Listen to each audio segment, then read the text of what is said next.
Selamat malam Bapak Ibu, dalam kasih Tuhan kita Yesus Kristus. Kita bertemu kembali dalam persekutuan setiap hari Jumat. Kita bersiap-siap akan masuk membahas tema yang sebentar lagi diusulkan oleh Ibu Inge. Tema yang diusulkan untuk didiskusikan pada malam hari ini yaitu orang muda yang kaya.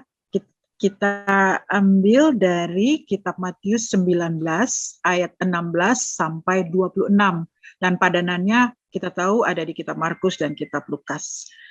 Jadi kita persilahkan Ibu Inge untuk sharing di awal untuk pendahuluan. Silakan Ibu Inge. Terima kasih Ibu Ania. Tema kali ini terinspirasi ketika saya merenungkan penuntun Alkitab. Dari Matius 19 ayat 16 sampai 26 orang muda yang kaya. Nah, sebagai berikut ya. Kepada orang muda yang mencari kepastian hidup kekal ini, Yesus menunjukkan bahwa keselamatan bukan dari perbuatan baik, tanpa disertai kasih kepada Allah. Orang tersebut membutuhkan satu titik awal yang sama sekali baru. Mungkin seperti lahir baru oleh Nikodemus. Sebaliknya daripada menambahkan perintah lain untuk ditaati atau perbuatan baik untuk dilaksanakan, orang muda ini perlu tunduk dengan rendah hati kepada Kristus, all in all, kepada Tuhan. Menurut Yesus, jawaban Yesus. Sebagai jawaban terhadap pertanyaan orang muda itu tentang perbuatan baik, apa yang harus dilakukan untuk memperoleh kepastian tentang hidup kekal, Yesus menyuruhnya untuk mentaati hukum Taurat atau 10 perintah Allah antara lain yang ada dalam kitab-kitab Musa. Ketika Yesus menjawab bahwa ia harus melakukan satu lagi, yakni menjual segala miliknya dan memberikan uangnya kepada orang miskin. Pernyataan Yesus menyingkap kelemahan orang itu. Sebetulnya kekayaannya lah yang menjadi dewanya, berhalanya, dan dia tidak mau melepaskan hal itu. Jadi ia menolak untuk mati kedagingannya. Haruskah semua orang percaya menjual segala milik mereka? Tentu tidak, karena ini interpretasi literal. Kita bertanggung jawab untuk mengurus kebutuhan kita sendiri, kebutuhan keluarga kita, supaya dan tidak menjadi beban untuk orang lain. Sekalipun demikian, kita hendaknya bersedia menyerahkan apapun. Dalam hal ini bersatu dengan kematian Yesus, kedagingan kita, natur Adam kita, yaitu sikap yang tidak mengizinkan apapun memisahkan kita dari Kristus atau natur roh Kristus. Kita menjadi lega, interpretasi ini tidak menyuruh semua pengikutnya untuk menjual semua milik mereka. Apalagi bila kita terlalu terikat pada apa yang kita miliki. Kita tidak dapat mengasihi Kristus dengan segenap hati kita dalam natur roh, dengan tetap menahan uang untuk kita sendiri atau kedagingan kita. Tidak mungkin unta masuk lubang jarum, seolah-olah tidak mungkin orang kaya masuk ke kerajaan surga. Lagi pula sering dianggap orang yang kaya banyak diberkati khusus oleh Tuhan. Namun Yesus menjelaskan bahwa bagi Allah segala sesuatu mungkin. Bahkan orang kaya sekalipun bisa masuk kerajaan Allah jika Allah atau Kristus, natur itu sendiri yang membawanya. Iman kepada Yesus dan lahir baru dalam Yesus itulah yang terpenting, bukan kepada diri sendiri kekayaan kedagingan. Pertanyaan, 1. Apakah dapat disimpulkan untuk memperoleh keselamatan menjadi mutlak harus lahir baru bersekutu dengan kematian Yesus? Jadi bukan masalah perbuatan-perbuatan baik seperti mematuhi hukum Taurat, menyumbang semua uang untuk orang miskin.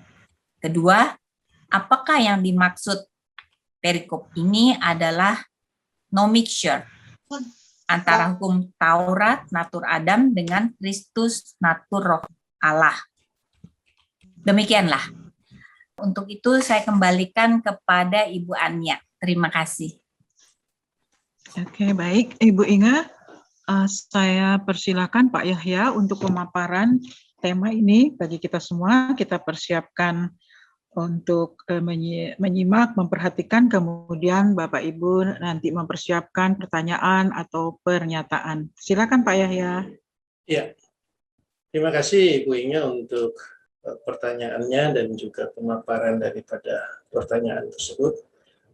Apa yang Ibu Inga sampaikan itu memang sudah merupakan pemahaman umum di dalam agama Kristen. Dan demikianlah memang setiap agama melihat perkataan-perkataan Yesus, termasuk ketika orang-orang Yahudi yang pada zaman dahulu itu memiliki agama Yudaisme mendengar perkataan-perkataan Yesus, demikianlah mereka juga menafsirkannya. Ya. Jadi bagi mereka hidup kekal itu berhubungan erat dengan perbuatan baik. Bagi mereka hidup kekal itu berhubungan erat dengan hukum Taurat, dan juga bagi mereka hidup kekal itu berhubungan dengan kekayaan. Itu kalau kita melihat tadi kenapa dari pertanyaan orang tersebut, lalu Yesus mencoba menerangkan kepada orang tersebut mengenai hidup kekal. Dia juga mengungkapkan tentang apakah sudah melakukan hukum Taurat, dan juga dia mengungkapkan bagaimana orang kaya itu harus menjual hartanya. Karena demikianlah pola pikir manusia ketika mereka mencoba mendekati Allah. Itu umum. Dan pemahaman itu pun akan ada di dalam setiap tulisan-tulisan orang-orang yang beragama Kristen. Kenapa saya katakan akan ada? Karena demikianlah pula diajarkan di dalam agama Kristen ketika kita mendekati tulisan-tulisan Allah. Apa yang saya maksudkan dengan mendekati tulisan-tulisan Allah ini, atau mendekati perkataan-perkataan Allah? Karena semua ini adalah dasar dari cara berpikir manusia pada umumnya. Ya, jadi kalau kita membaca Alkitab, hidup kekal itu baru tanda kutipnya dipopulerkan oleh Tuhan Yesus, tentu saja 2000 tahun yang lalu. Walaupun di dalam Alkitab Perjanjian Lama banyak hal sudah diungkapkan, yaitu tentang dosa, tentang kehidupan di dalam Allah, tentang pemerintahan Allah, tentang kebangkitan, ya banyak sekali. Namun semua yang Allah sampaikan itu oleh manusia dinilainya menurut pola pikir manusia. Jadi yang saya katakan tadi, baik itu mengenai kebangkitan, baik itu mengenai kehidupan bersama dengan Allah, baik itu mengenai kerajaan Allah, oleh manusia itu ditafsirkan menurut pola pikir manusia. Apa yang saya maksudkan dengan pola pikir manusia? Ya, pada umumnya manusia itu dikenal, kalau kita berbicara tentang istilah, itu menilai segala sesuatu menurut materi. Secara filsafat ini dikenal dengan istilah materialisme. Ya, materialisme ini artinya paham yang menilai segala sesuatu dan melihat segala sesuatu itu berdasarkan materi. Fenomena yang ada itu semua dinilai sebagai materi. Materi adalah substansi bagi manusia.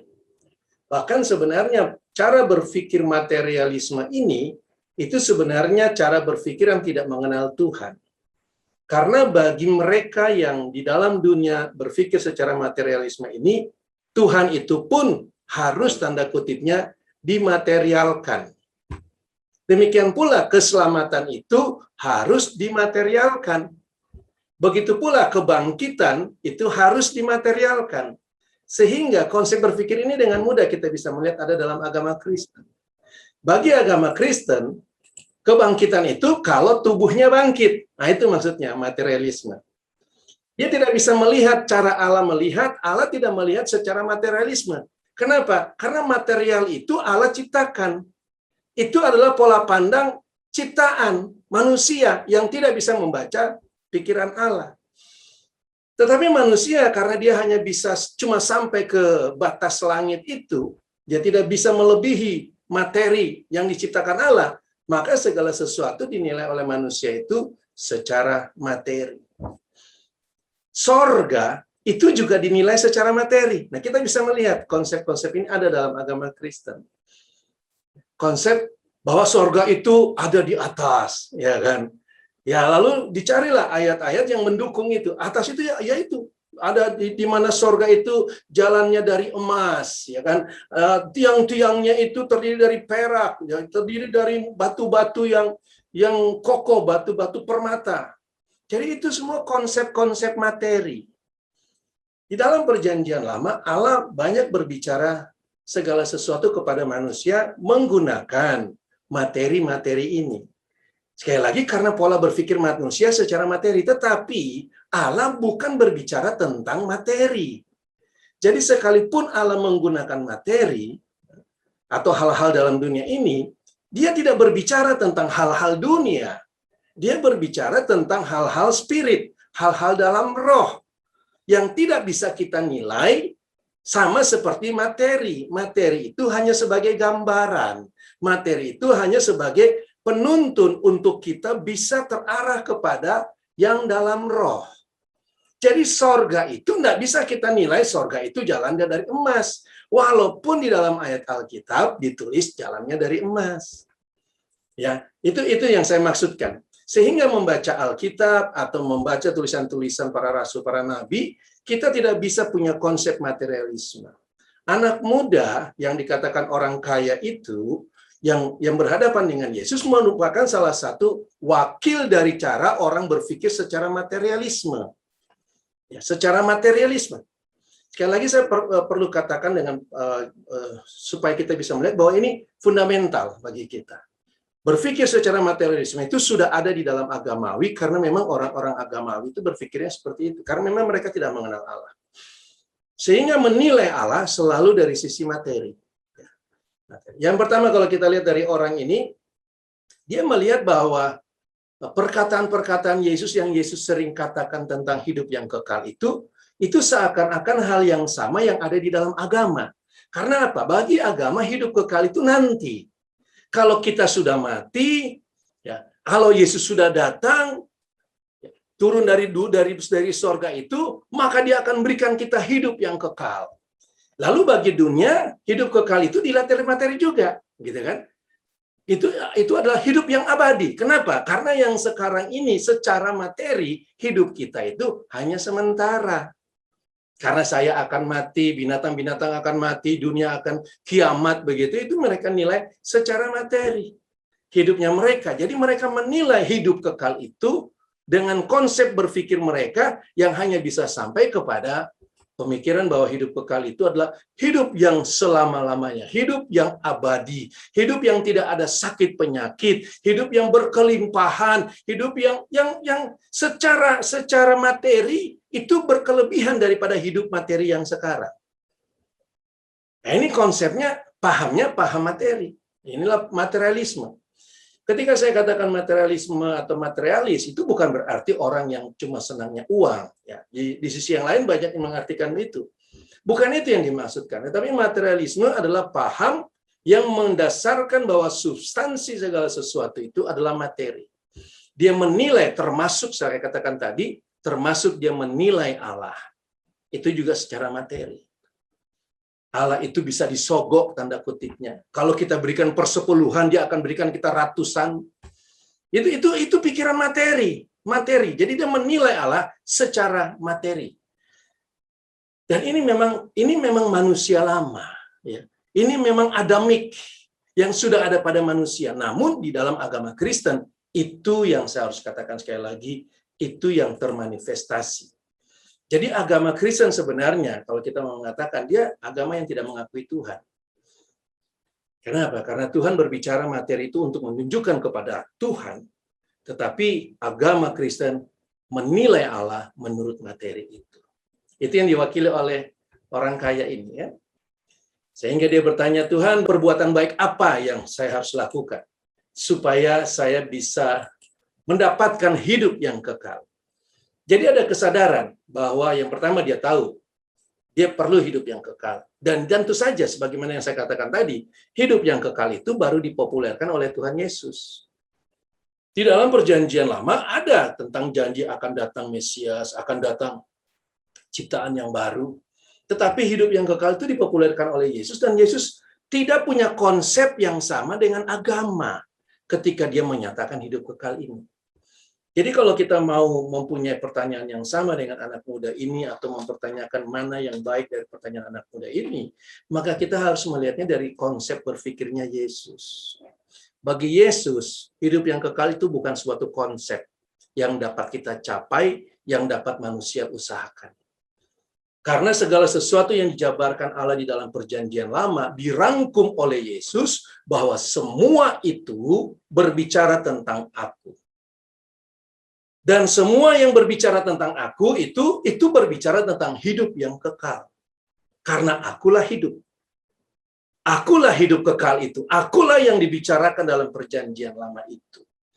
Jadi hidup kekal, sekali lagi saya katakan, bukan konsep berpikir manusia yang coba dijabarkan, yang dapat dicapai oleh materialisme, oleh manusia agamawi. Tidak akan ada. Dan ini yang dicapai, yang coba dijabarkan oleh anak muda ini. Dalam pasal 19 itu. Saya melihat anak muda ini sudah memperhatikan Yesus dengan baik. Oh, Yesus mengatakan tentang adanya hidup yang kekal.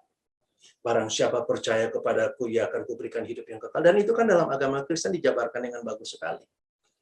Bahwa kita harus datang pada Yesus untuk mempunyai hidup yang kekal. Tetapi sampai titik detik ini juga, orang Kristen masih punya konsep dalam pikiran dia, bagaimana saya bisa mendapatkan hidup yang kekal. Walaupun dia sudah mendengar ribuan kali, walaupun di dalam gereja ribuan kali dalam hari Minggu disuarakan tentang datang pada Yesus, dapatkan hidup yang kekal. Selalu ketika mereka pulang dari gereja itu, pikiran dia, bagaimana saya dapat hidup yang kekal.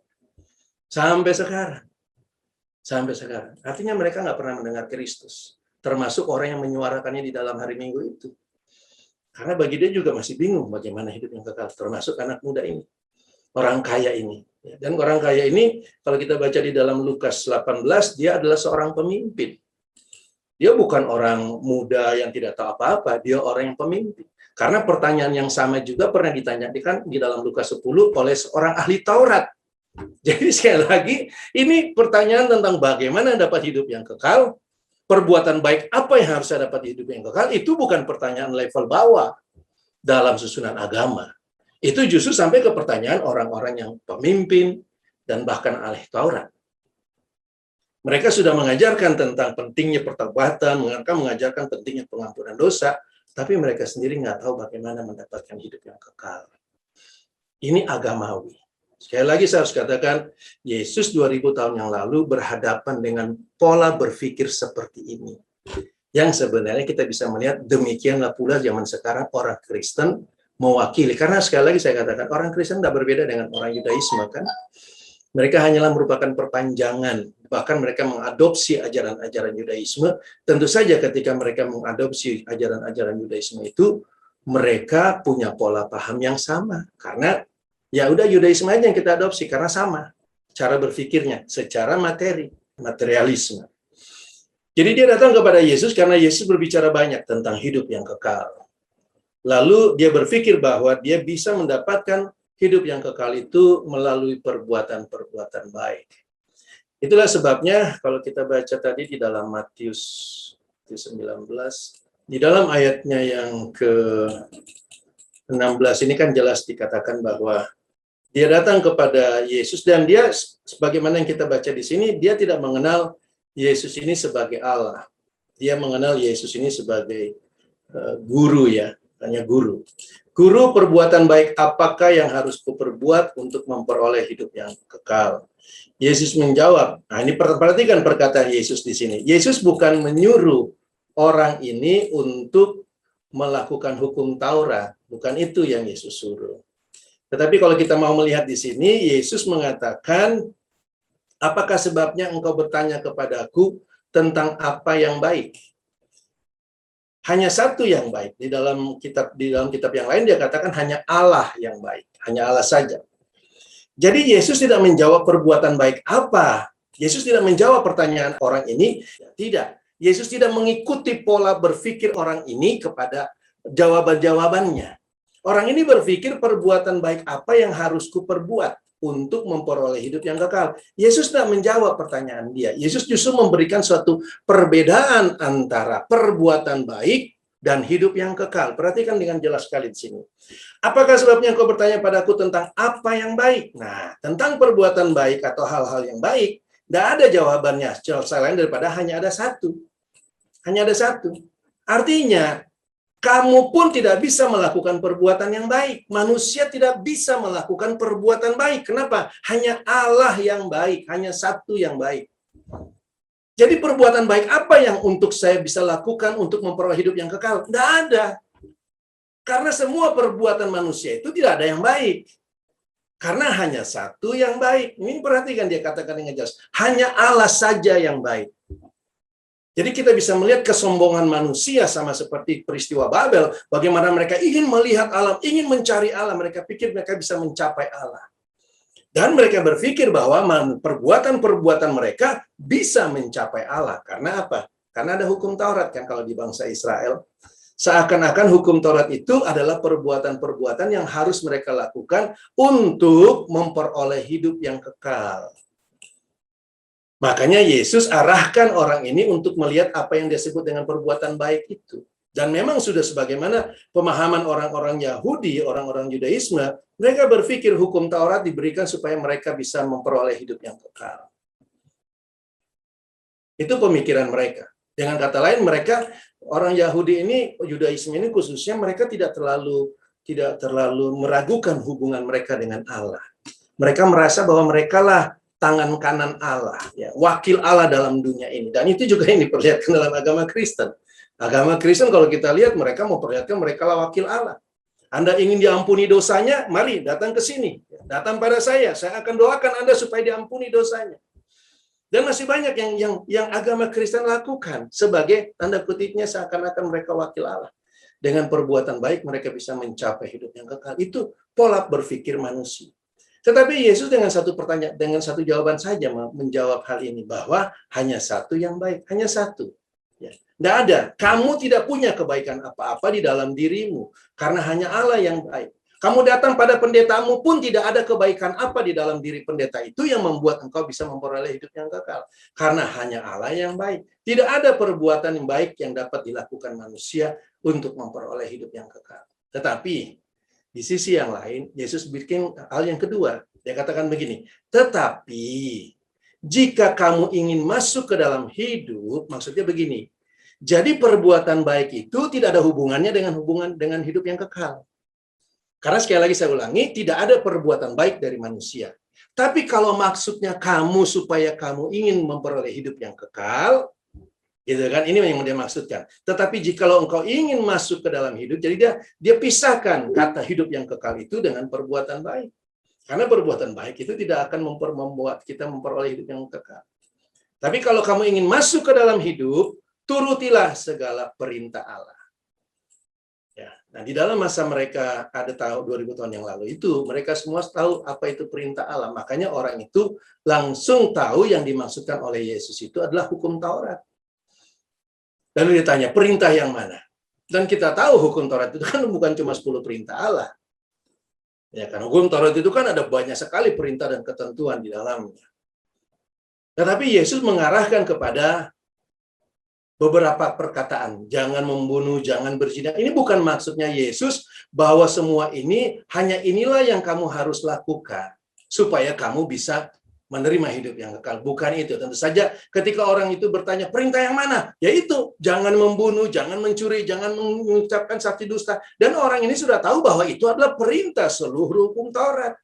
Yesus tidak menganggap bahwa perintah yang lain tidak berlaku. Yesus bukan menganggap bahwa hanya dengan begini saja engkau bisa masuk ke kerajaan sorga atau hidup yang kekal. Bukan. Tapi dia mengindikasikan ketika orang itu bertanya perintah yang mana.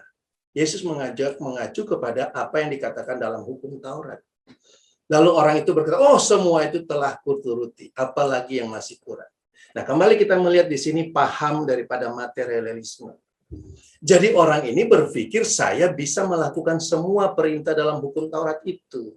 Jadi dia berbicara tentang secara logik, ya kan? Hormati ayahmu, ibumu itu kan secara logik, secara materialis yang dapat dinilai, yang dapat disampaikan. Misalnya jangan mengucapkan saksi dusta. Dia bisa menilainya dari perkataan-perkataan dia. Jangan berzina. Dia bisa menilai dari perbuatan-perbuatan dia. Jangan mencuri, jangan membunuh. Ini semua pola berpikir materialis yang dipikir oleh orang muda ini bahwa semua ini sudah dia lakukan. Kenapa dia beranggapan demikian? Karena begitulah cara dia menilai hukum Taurat itu.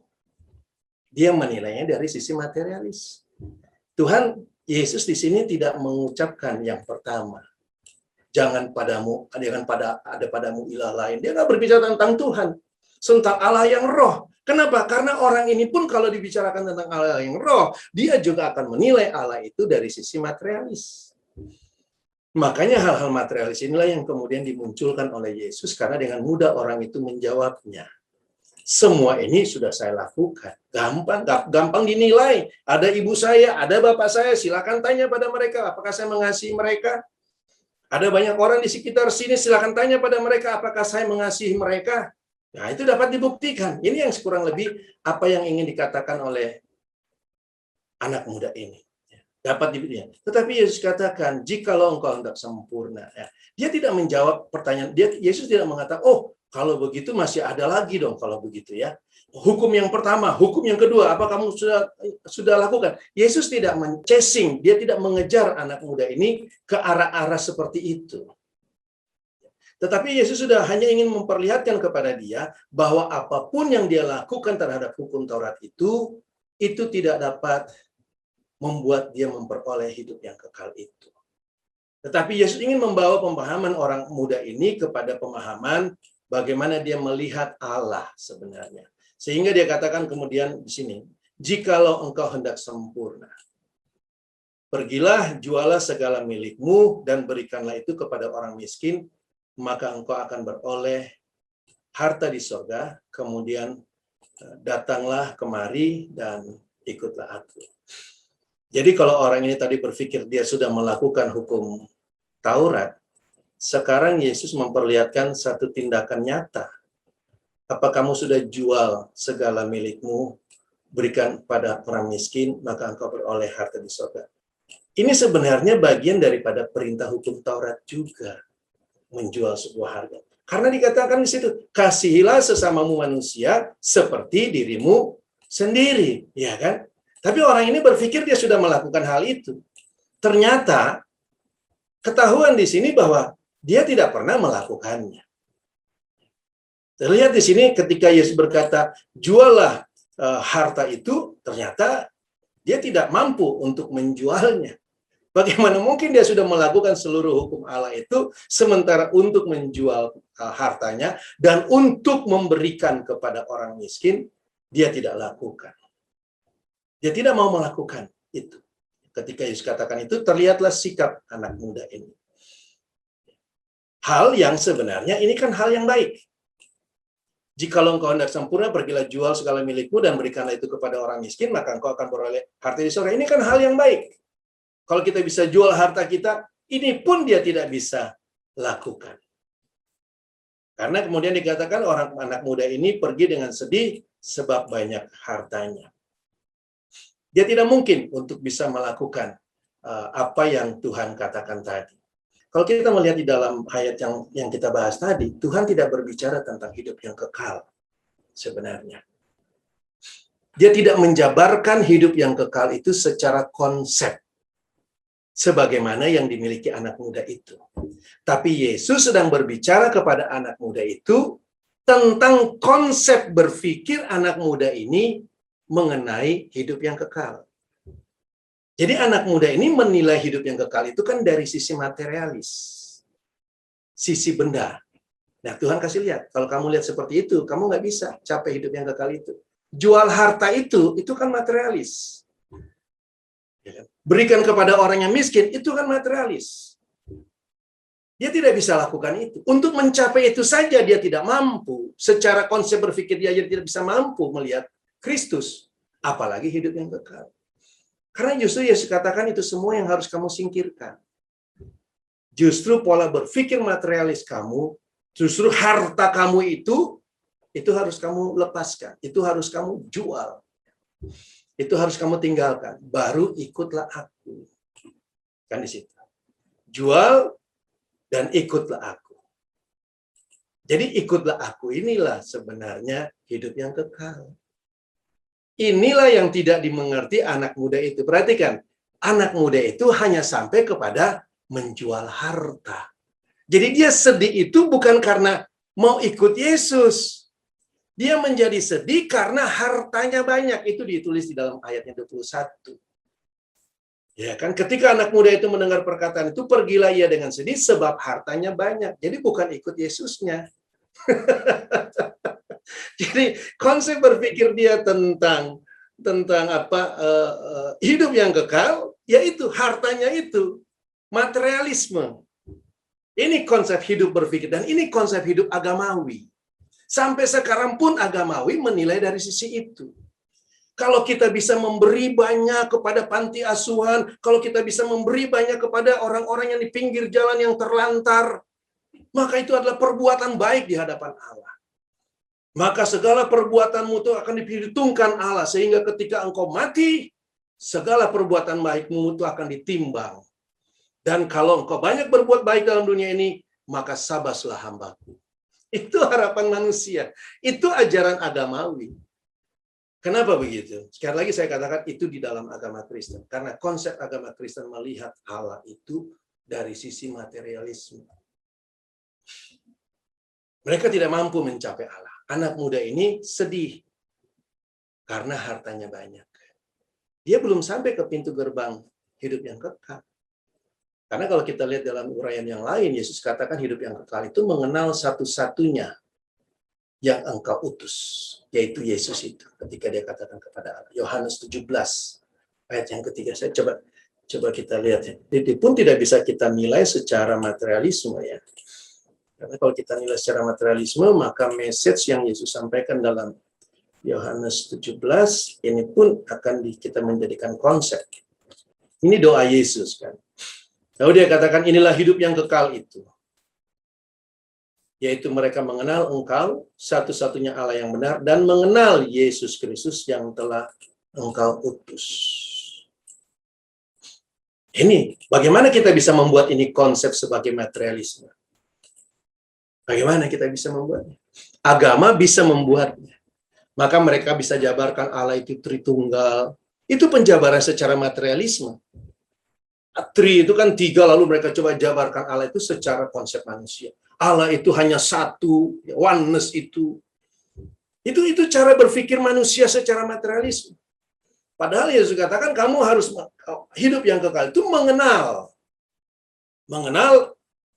aku, mengenal Yesus, dan mengenal Bapa. Mengenal Allah yang mengutus. Bagaimana bisa oneness itu mengenal Bapa dan anak? Wong anak aja dia nggak akui. Bagaimana bisa? Ini materialisme. Jadi konsep berpikir seperti ini justru membuat kita tidak bisa mencapai apa yang Yesus sampaikan. Padahal, kalau menurut saya drastis sekali. Bayangkan, hidup yang kekal ada di hadapan anak muda itu. Tapi anak muda itu tidak bisa mencapai hidup yang kekal yang ada di depan mukanya dia. Yang berdiri di depan dia itu. Karena dia datang dengan cara berpikir manusia. Tinggal sedikit saja. Kita berpikir tinggal sedikit saja. Tapi kalau kita mau melihat, itu problem manusia seutuhnya. Bagi kita yang menerima Kristus sebagaimana Allah nyatakan, itu seperti, tinggal sedikit saja nih, dia tinggal melangkah. Tinggal merubah cara dia melihat Allah. Tetapi kan kenyataan, sebagaimana saya katakan tadi, Yesus depan mata dia. Dia sudah berdialog dengan Tuhan. Tetapi dia tidak bisa memahami pemikiran Tuhan. Bahkan ketika Yesus katakan ikutlah aku, dia tidak melihat pemahaman kata ikutlah aku itu. Dan zaman sampai sekarang banyak orang mengikut Yesus juga dengan pemikiran secara materialisme. Coba lihat di dalam gereja. Saya harus singgung gereja terus. Karena itu adalah pemahaman dalam cara berpikir orang-orang dunia. Ketika kepada mereka dikatakan ikutlah Yesus, mulai mereka ikut Yesus. Dengan bagaimana? Oh, doa pagi. Yesus bangun pagi, kita doa pagi. Materialisme. Penginjilan kemana-mana. Itu materialisme. Jadi menilai Allah, menilai Yesus dari sisi-sisi materi atau dari sisi ukuran manusia, penilaian manusia. Jadi sebenarnya sederhana sekali kita kalau melihat kenapa pemikiran yang Yesus katakan kepada anak muda ini tidak bisa dimengerti oleh anak muda ini. Permasalahannya bukan pada apakah ada atau tidak hidup yang kekal itu. Permasalahannya adalah pada cara berpikir mereka menilai Allah, mereka mendekati Allah melalui agama. Karena sebenarnya ketika Allah memakai bangsa Israel, dia tidak pernah berikan bangsa Israel itu agama. Agama itu hadir, agama Yudaisme itu hadir ratusan tahun, ribuan tahun setelah bangsa Israel keluar dari Mesir. Ya, 400-an tahun lah sebelum Yesus datang. Itu agama Yahudi lahir. Karena mereka sudah tidak lagi mendekati Allah menurut iman daripada nenek moyang mereka, tetapi kemudian mereka mencoba menilai tulisan-tulisan para nabi itu dengan konsep berpikir yang materialisme itu. Jadi kalau Ibu bertanya tentang apakah lahir baru itu mutlak, tentu saja mutlak. Tentu saja mutlak.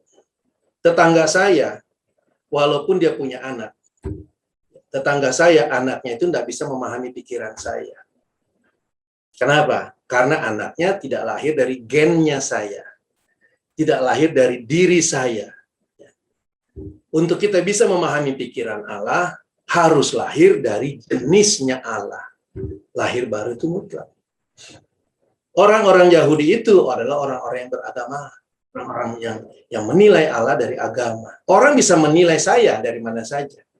Tapi sekali lagi, kalau mereka bukan bagian daripada gennya saya, maka cara berpikir, cara melihat, perilaku, pasti akan berbeda. Karena tidak memiliki DNA itu, tidak memiliki jenis yang mengerti akan jenis Allah itu. Pasti tidak akan bisa. Jadi harus lahir baru. Tapi sekali lagi, lahir baru bukanlah tujuan. Lahir baru itu adalah awal.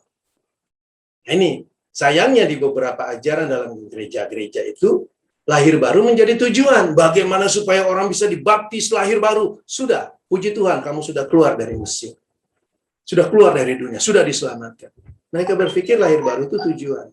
Bangsa Israel dilahir barukan itu ketika mereka masuk di dalam kematian. Itu langkah awal di pintu itu. Untuk menuju kepada pemerintahan Allah. Jadi bagi kita lahir baru sekali lagi mutlak. Karena itu adalah langkah awal. Itu adalah pintu masuk. Untuk supaya kita bisa mencapai tujuan yang Allah tentukan. Jadi kita setelah lahir baru, kita juga harus tahu tujuan Allah itu. Yang kedua, apakah hal ini, anak muda ini, pemahamannya ini dipengaruhi oleh percampuran atau tidak ada percampuran itu mutlak? Kalau menurut saya ya. Karena jenisnya berbeda. Yang pertama. Kemudian kita bisa melihat akibat daripada agama di dalam bangsa Israel punya kehidupan. Ini suatu bangsa. Karena mereka dikuasai oleh agama Yudaisme, dan kita bisa melihat imam-imam yang memerintah dalam agama bangsa Israel zaman dulu itu. Ketika Yesus datang, imam-imam itu tidak mengenal Allah. Bagaimana kita tahu? Ini imam loh, imam-imam besar mereka. Bagaimana kita tahu? Yesus yang adalah Allah, itu ditolak oleh mereka. Dan sampai sekarang, agama yang dibangun di dalam Yudaisme itu sampai sekarang pun tidak pernah menerima Yesus sebagai Tuhan. Nah, kalau kita bercampur dengan hal-hal seperti ini, tentu saja ini adalah agama. Kalau kita bercampur dengan agama, tentu saja pikiran kita pun juga akan sama seperti mereka. Itu mutlak, no mixture itu. Karena itulah artinya, kuduslah kamu sebab aku kudus. Apa artinya? Bahasa sederhananya, no mixture. Itu kata kudus. Kita mau kudus di hadapan Allah. No mixture. Tidak ada percampuran. Itu saja. Tidak perlu kita berdebat, oh Pak ini kan cuma begini, ini kan cuma begini. Perkataan Allah sederhana sekali loh. Kuduslah kamu, sebab aku kudus. Masa kita harus bikin konsep itu dari sisi materialisme supaya kita bisa mengerti? Kan itu bukan satu hal yang susah untuk mengerti. Kata kudus itu kata yang dipisahkan. Artinya, pisahkanlah dirimu. anak muda ini tidak pernah tanda kutipnya lahir baru sebenarnya. Sekalipun dia sudah ada sebagai bangsa Israel, dia lahir di dalam bangsa Israel, namun sebenarnya dia tidak mengerti apa yang Tuhan maksudkan dengan hidup yang kekal. Kembali kepada yang awal, dia menilai hidup yang kekal itu bisa dicapai oleh perbuatan-perbuatannya, termasuk perbuatan baik. Dan yang kedua, dia tidak bisa melihat Yesus. Dia tidak bisa melihat Yesus sebagai hidup yang kekal itu. Dia berpikir Yesus ini guru yang sedang mengajar tentang hidup yang kekal. Makanya dia datang kepada Yesus. Sama seperti Nikodemus. Datang kepada Yesus, dia pikir Yesus ini sedang adalah guru yang mengajarkan kerajaan Allah. Sama seperti agama Kristen sekarang, mereka membaca tulisan-tulisan Rasul, lalu mereka melihat, oh Yesus ini sedang mengajarkan kerajaan Allah. Mereka tidak melihat Yesus itulah kerajaan Allah itu. Yesus itulah hidup yang kekal itu. Perkataan Yesus tadi yang terakhir itu bagus sekali. Jual semua itu, lalu ikut aku. Kenapa tuh? Harusnya kan begitu. Kenapa harusnya si anak muda ini bertanya, kenapa saya harus ikut Tuhan? Kenapa saya harus ikut guru? Mungkin Tuhan akan jawab, akulah hidup yang kekal. Sayangnya, dia nggak sampai ke situ. Sayangnya, baru disinggung hartanya aja, dia sudah sedih. Dan semua begitu ya. Kalau menurut saya, begitulah manusia dalam dunia ini. Dalam agama Kristen, kita pun ketika disinggung bahwa Tuhan itu tidak melihat harta kita, kita sedih. Tuhan kan saya punya banyak harta untuk memuliakan Tuhan. Kalau kita katakan Tuhan nggak ngeliat harta kamu, sedih rasanya. Kenapa? Karena kita ingin memuliakan Tuhan dengan harta kita. Kita ingin memuliakan Tuhan dengan yang kita punya. Tuhan tidak tertarik dengan hal itu. Sekali lagi, konsep berpikirnya ini penting bagi kita. Itulah konsep materialisme yang seharusnya tidak kita miliki. Kalau kita melepaskan konsep seperti itu, maka kita akan melihat Tuhan, menilai Tuhan, bukan menurut ukuran manusia.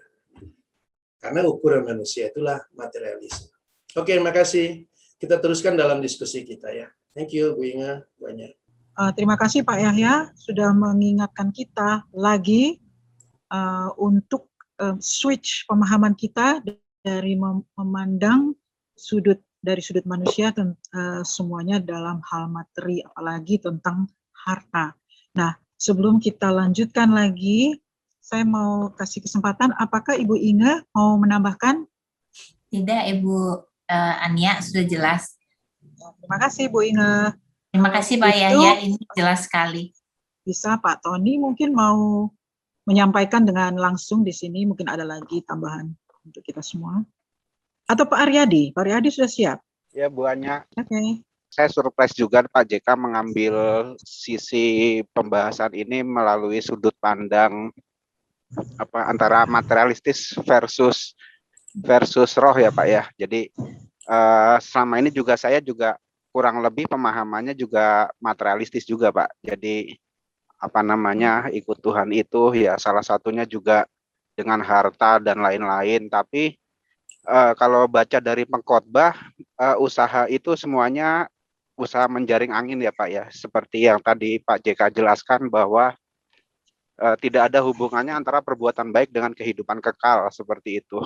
Artinya di situ passwordnya kalau menurut saya ya jualah segala milikmu mewakili kematian, dan satu lagi ikutlah aku itu mewakili kebangkitan. Jadi mungkin itu aja Pak catatan dari saya Pak. Terima kasih Pak. Iya. Pak Yahya mau menanggapi? Ya, itu pemikiran yang bagus dari Pak Aryadi. Karena kalau kita sudah melihat apa yang Tuhan perbuat, maka kesimpulan seperti itu bisa kita lihat. Karena itu dalam spiritual. Ikutlah aku itu sampai sekarang tidak bisa dipahami oleh agama Kristen. Kalau menurut saya. Kenapa? Pada umumnya agama Kristen kan masih menunggu Yesus datang. Bagaimana Anda mengikut Yesus? Kalau menunggu Yesus datang. Sampai sekarang loh. Lalu mereka merubah. Wah, ikut Yesus itu yang mencontohi perbuatan-perbuatan dia. Yesus nggak maksudkan mencontohi, dia katakan ikutlah aku. Jadi bukan Yesus bilang contohlah aku, enggak, ikutlah aku. Karena perkataan Yesus di sisi yang lain bagus sekali. Di mana aku berada, di situ juga hamba-hambaku. Nah, bagaimana ayat-ayat seperti ini bisa dijabarkan oleh orang-orang yang punya pemahaman futuris, yang mengharapkan Yesus datang kembali. Sementara Yesus katakan, di mana aku berada, di situ pula aku hamba-hambaku. Nah, kalau saya mengaku hamba Tuhan, apakah saya bersama dengan Yesus? Mereka akan bilang, iya kami bersama dengan Yesus. Tapi kami menunggu dia datang. Ini, kalau menurut saya, ini bahasa-bahasa diplomatis yang pembodohan sebenarnya. Mencoba menyembunyikan kebodohannya di dalam kebodohan yang berikutnya. Kami bersama dengan Yesus. Tapi kami menunggu Yesus datang. Karena Yesus datang itu dia tidak mengerti. Di sisi yang lain, secara materialisme itu, dia berpikir dia sudah bersama dengan Yesus saat ini. Jadi itu hanya hayalan, ya, hayalan-hayalan yang mereka coba hadirkan. Nah, kalau kita tidak melihat itu sama seperti anak muda tadi, memang sekali lagi tidak akan bisa melihat Yesus dalam realitanya. Paling tidak, orang Kristen itu tidak akan melihat Yesus bahwa mereka juga bersama-sama dengan Yesus di sorga. Susah sekali untuk bisa memahami hal itu bagi orang-orang yang berpikir materialis. Kenapa? Karena bagi mereka sorga itu material. Sorga itu materialis bagi mereka. Sesuatu yang harus terlihat. Yesus datang, dia turun di atas awan-awan. Ya awan-awannya harus terlihat. Kan gitu. Karena dia turun di atas awan-awan, dia tidak bisa melihat realita perkataan-perkataan Yesus yang menunjuk kepada rohani, bukan kepada material. Gitu ya. Thank you, Pak Aryadi. Baik. Kalau ada Bapak, Ibu yang lain juga mau mungkin bertanya, Ya, saya masuk, atau Pak. memberi Bu Inga. Silakan, Pak. Ya, menyambung luar biasa pemaparan Pak JK, makin buat mata roh kita tercelik dan terang benderang ya. Ya seperti apa yang tadi pernyataan atau Pak cara lihatnya siapa Bung Ari itu udah mulai makin nyambung kita. Jadi betul bahwa seperti tadi yang Pak Yahya buka tentang pernyataan Yesus menjawab pertanyaan orang muda tadi. Hanya satu yang baik. Nah, itu kan anak muda gagal melihat yang baik adalah Allah kan. Makanya dia kenapa dia gagal dia karena dia nggak mengenal Yesus adalah Allah yang baik itu sendiri. Dia hanya mengenal dia guru. Nah, ada satu lagi dan meneguhkan ini Pak Yahya di mana waktu Yesus datang ke rumah Maria, ya kan? Waktu Marta lagi sibuk-sibuknya, sampai Marta itu komplain kepada Tuhan Yesus, kenapa membiarkan Maria nganggur, sedangkan dia sibuk melayani. Nah, ini juga gambaran mungkin yang pelayanan-pelayanan yang menyibukkan diri, pelayanan gereja khususnya kan, yang sibuk melayani, seolah dengan itulah memperoleh hidup yang kekal atau supaya berkenan kepada Allah. Ketika Marta komplain kepada Yesus, Yesus jawab satu kalimat juga. Kenapa kamu sibukkan diri Marta? Marta, hanya satu yang penting. Dan Maria sudah memperoleh yang penting itu. Itu mendengar Kristus gitu, mendengar pernyataan roh, mendengar pimpinan roh. Itu jauh lebih penting atau itu yang Tuhan kehendaki. Ya, tentu kalau Alkitab tertulis itu adalah menggambarkan Kristus secara fisik, Marta atau Maria juga secara fisik mendengarkan guru berbicara. Sedangkan itu adalah gambaran yang bagi kita yang secara realita itu roh kita harus peka ataupun senantiasa mendengar perkataan roh itu dalam diri kita. Tentunya Yesus bicara tidak seperti waktu dia dengan Maria dan Marta. Nah, kedua, yang berikutnya saya lihat kenapa anak muda itu gagal kembali mengenal Yesus sebagai yang satu-satunya yang dibutuhkan oleh manusia. Dia gagal mengenal Yesus itu jauh lebih adalah harta sesungguhnya dibandingkan harta materinya. Itu dia gagal itu mewakili manusia yang gagal melihat Yesus adalah harta yang tidak ternilai bagi manusia seharusnya. Makanya Yesus memberikan perumpamaan. Ada satu perumpamaan yang dimana dikatakan begini, ada seorang menemukan harta karun atau permata di ladang, gitu ya kan? Dan kemudian dia menutupnya kembali itu mutiara atau harta apa lupa. Mutiara, anggaplah mutiara karena berharga itu. Dan dia akan kembali ke rumahnya menjual seluruh hartanya, seluruh miliknya untuk membeli atau menguasai ladang itu, karena dalam ladang itu ada harta karun atau ada permata yang ditemukan di situ. Nah, seandainya manusia bisa menemukan pribadi Yesus adalah segala-galanya, nggak hanya hidup kekal, tapi adalah sumber hidup dan sumber segalanya, ya kan? Nah, kalau sampai level situ, manusia akan rela melepaskan semua hartanya untuk memperoleh harta yang tidak ternilai itu pribadi Kristus itu. Nah, anak muda tadi gagal karena dia tidak mengenal pribadi Yesus, dia tahu itu dari Nazaret, anak tukang kayu, anak Yusuf, dia anggap itu hanya manusia biasa, tapi dia gagal melihat pribadi Yesus yang adalah roh, ada yang sang pencipta yang sudah ada sebelum Abraham, sebelum Musa, sebelum Abraham sudah ada, dia memang sang pencipta, ya kan? Baru sekarang terwujud seonggok daging dilihatnya seperti itu. Itulah kegagalan manusia untuk melepaskan harta. Nah, kalau menurut saya cara memperoleh harta karun itu, memperoleh Kristus itu, ya kembali kepada apa yang Pak JK bukakan, tidak ada cara lain, disunat. Ternyata kalau saya renungkan tuh, disunat hati itulah menanggalkan kedagingan, menanggalkan manusia lama, menjual harta. Itu salah satu melalui sunat hati tadi itu. Sunat itulah salib itu. Rela tanggalkan manusia lama. Itu salah satunya cara untuk memperoleh hidup kekal, untuk memperoleh Kristus, untuk menjadi ciptaan baru, untuk masuk dalam kerajaan Kristus. Itu caranya. Disunat, potong. Emang nggak enak kan dipotong atau suruh menanggalkan manusia lama, mematikan daging, mematikan keduniawian kita, kecintaan kepada dunia, matikan, putuskan. Oh, secara roh tentunya, bukan secara fisik kan, secara roh. Nah, saya lihat di sini, anak muda gagal mengenal Kristus sehingga dia nggak mau melepaskan kekayaannya yang bagi dia terlalu berharga. Karena itulah tujuan hidup dia. Nah, tapi bagi orang yang bisa melihat Kristus adalah tujuan hidup, tentu dengan rela, seperti Pak JK sering katakan, sederhana, tanggalkan, karena kita bisa lihat harta yang lebih kekal yang sesungguhnya itu Yesus, pribadi realitas Kristus, bukan yang kita bisa pegang materi itu kita pegang berapa lama sih? 80 tahun, 90, 120 tahun lah, anggap dengan seperti Musa. Tapi tak ada batasnya kan? Yang ada hilang kekal setelah itu dan ditinggal lagi itu semua harta. Itu yang manusia daging nggak rela. Itu yang saya rasa selama manusia masih daging nggak akan bisa lihat, nggak akan bisa ngerti Pak Yahya apa yang disingkapkan. Menurut kita sederhana lihatnya, tapi bagi mereka nggak lihat apa-apa. Lihat terang itu nggak bisa kelihatan karena gelap. Orang gelap gimana sih? Nggak kelihatan apa-apa. Kenapa kita sederhana lihatnya? Karena kita sudah ada terang Kristus. Menurut saya itu Pak kunci atau kebangkitan dari perubahan dari seorang memandang realita Kristus itu. Dari apa yang dibahas malam ini. Ya, terima kasih Bu Inge. Ya, saya lihat Pak John Lee Resman angkat tangan, mungkin ada sesuatu yang mau disampaikan. Silakan Pak John Lee. Terima kasih Bu Anya. Selamat malam Pak juga. Malam Pak.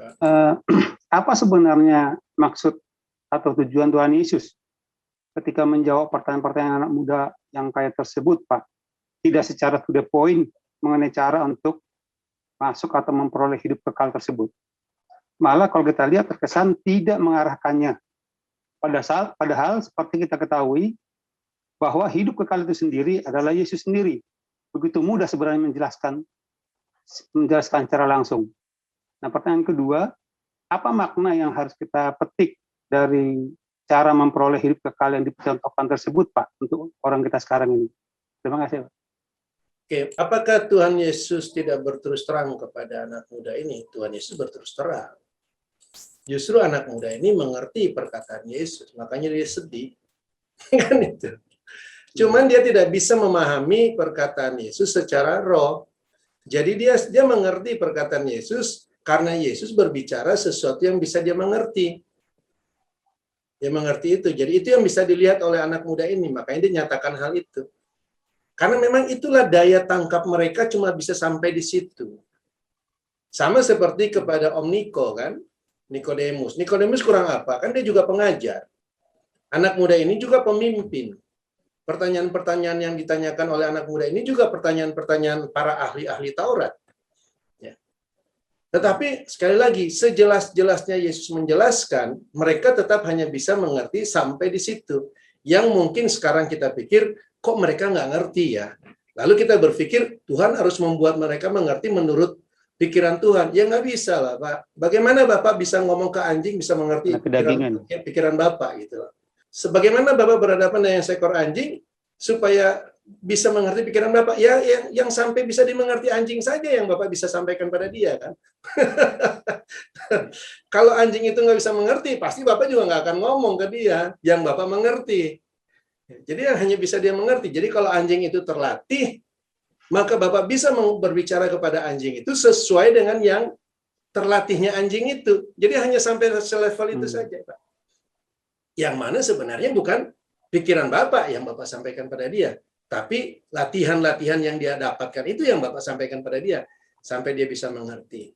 Namun tentu saja ucapan-ucapan Yesus itu kan diberikan dan ditulis di dalam Alkitab. Kenapa pertanyaannya? Matius, Markus, dan Lukas menulisnya. Orang yang nggak ngerti begitu kok ditulis di dalam Alkitab. Ya supaya kita mengerti itu tujuannya. Jadi kita bisa melihat sisi yang Yesus sampaikan dari sisi yang Yesus maksudkan. Gitu ya. Saya juga percaya mungkin pada saat itu ada juga murid-murid Yesus yang mengerti perkataan Yesus. Bisa saja.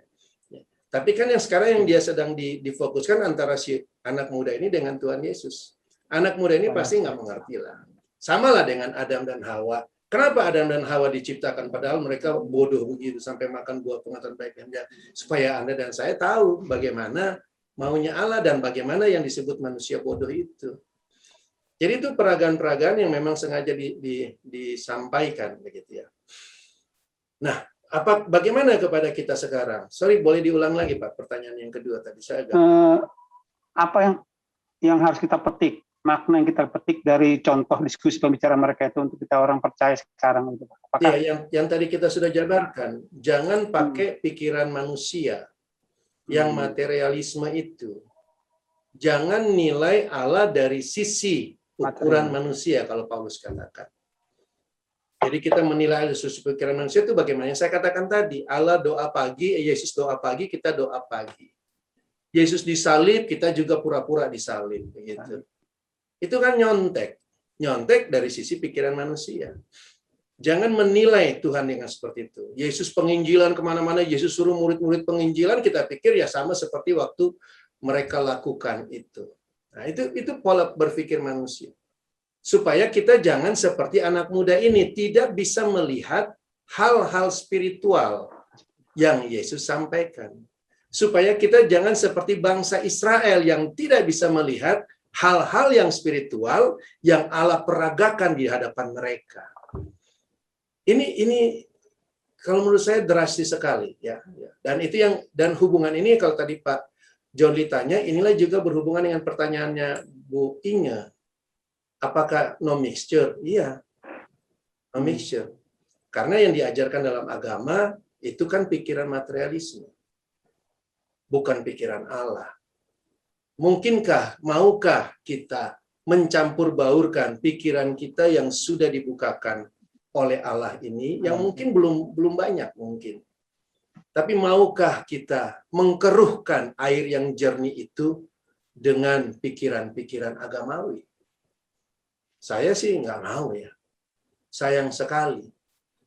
Maksud saya begini, kalau berbicara kesaksian hidup kita, khususnya saya, sekian puluh tahun kita ada aktif dalam agama.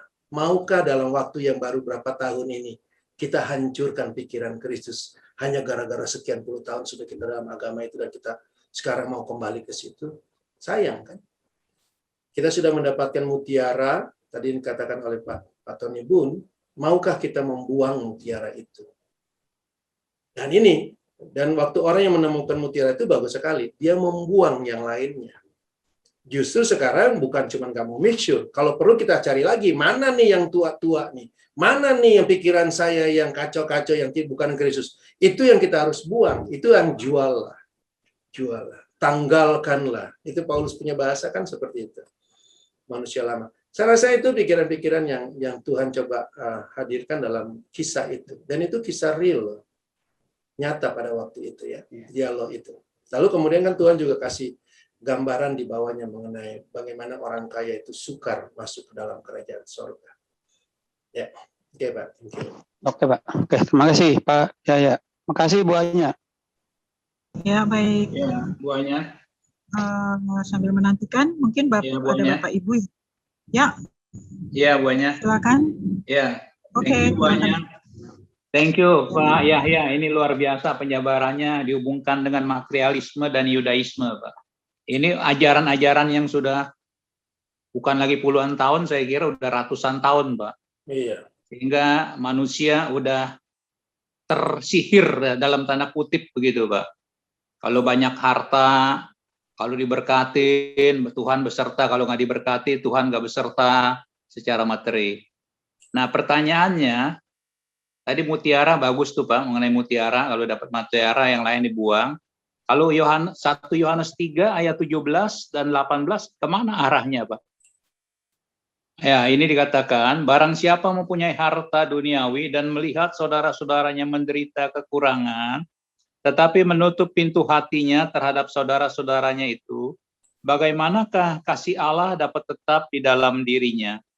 Anak-anakku, marilah kita mengasihi bukan dengan perkataan atau dengan lidah, tapi dengan perbuatan dan kebenaran. Makasih Pak Yaya. Iya. Lalu kenapa? Ya, ini korelasinya gimana Pak? Mengenai harta nih, harta apa Pak? Oh, kalau di sini jelas hartanya harta yang dia miliki lah Pak. Secara jasmani lah, harta yang dia punya. Kalau di ayat yang ke-17 ini. Iya Pak. Ya. Ini bukan cuma bicara harta secara gambaran, bukan itu. Iya. Ya. Real harta duniawi ya Pak? Iya. Ya, Karena di sini kan dikatakan duniawi. menderita kekurangan. Ya, kekurangan itu Iya. saja bukan berbicara kekurangan rohani, tapi berbicara kekurangan secara jasmani. Tapi sekali lagi, tetapi sekali lagi, ayat ini kan kita tidak bisa nilainya secara materialisme, Pak. Betul. Artinya kita bukan melihatnya secara agamawi, yang memberi itu berarti kita mengasihi Allah. Di sini seharusnya kan dasar daripada tindakan ayat 17 ini itu berdasarkan kasih Allah kan, Pak. Kalau kita baca ayat di atasnya. Betul. Dia kan berbicara tentang kasih Kristus. Jadi tindakan-tindakan pemberian, tindakan-tindakan kita menilai seseorang, apakah dia berkekurangan atau tidak berkekurangan, ini itu dari perwujudan Kristus, Pak, sebenarnya. Sekali lagi. Jadi bukan menurut ukuran manusia, gitu ya. Karena kalau kita baca ke atas ini konteksnya nih, saudara-saudara ini berbicara orang yang ada di dalam Kristus, Pak. Iya, Pak. Bukan saudara sedaging gitu loh. Konteksnya itu sekali lagi sampai dia pada ayat 17, konteksnya adalah Kristus yang bertindak. Oke. Iya.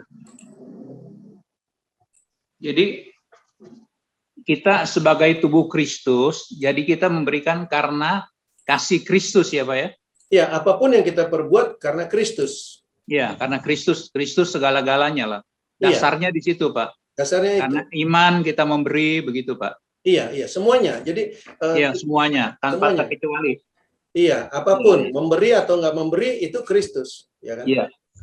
Memang tindakannya harus seperti itu. Iya. Jadi fondasinya adalah Kristus dan kita sebagai tubuh Kristus terhisap di situ waktu kita karena kasih Kristus yang menggerakkan tubuh Kristus itu sehingga memberi dengan kasih.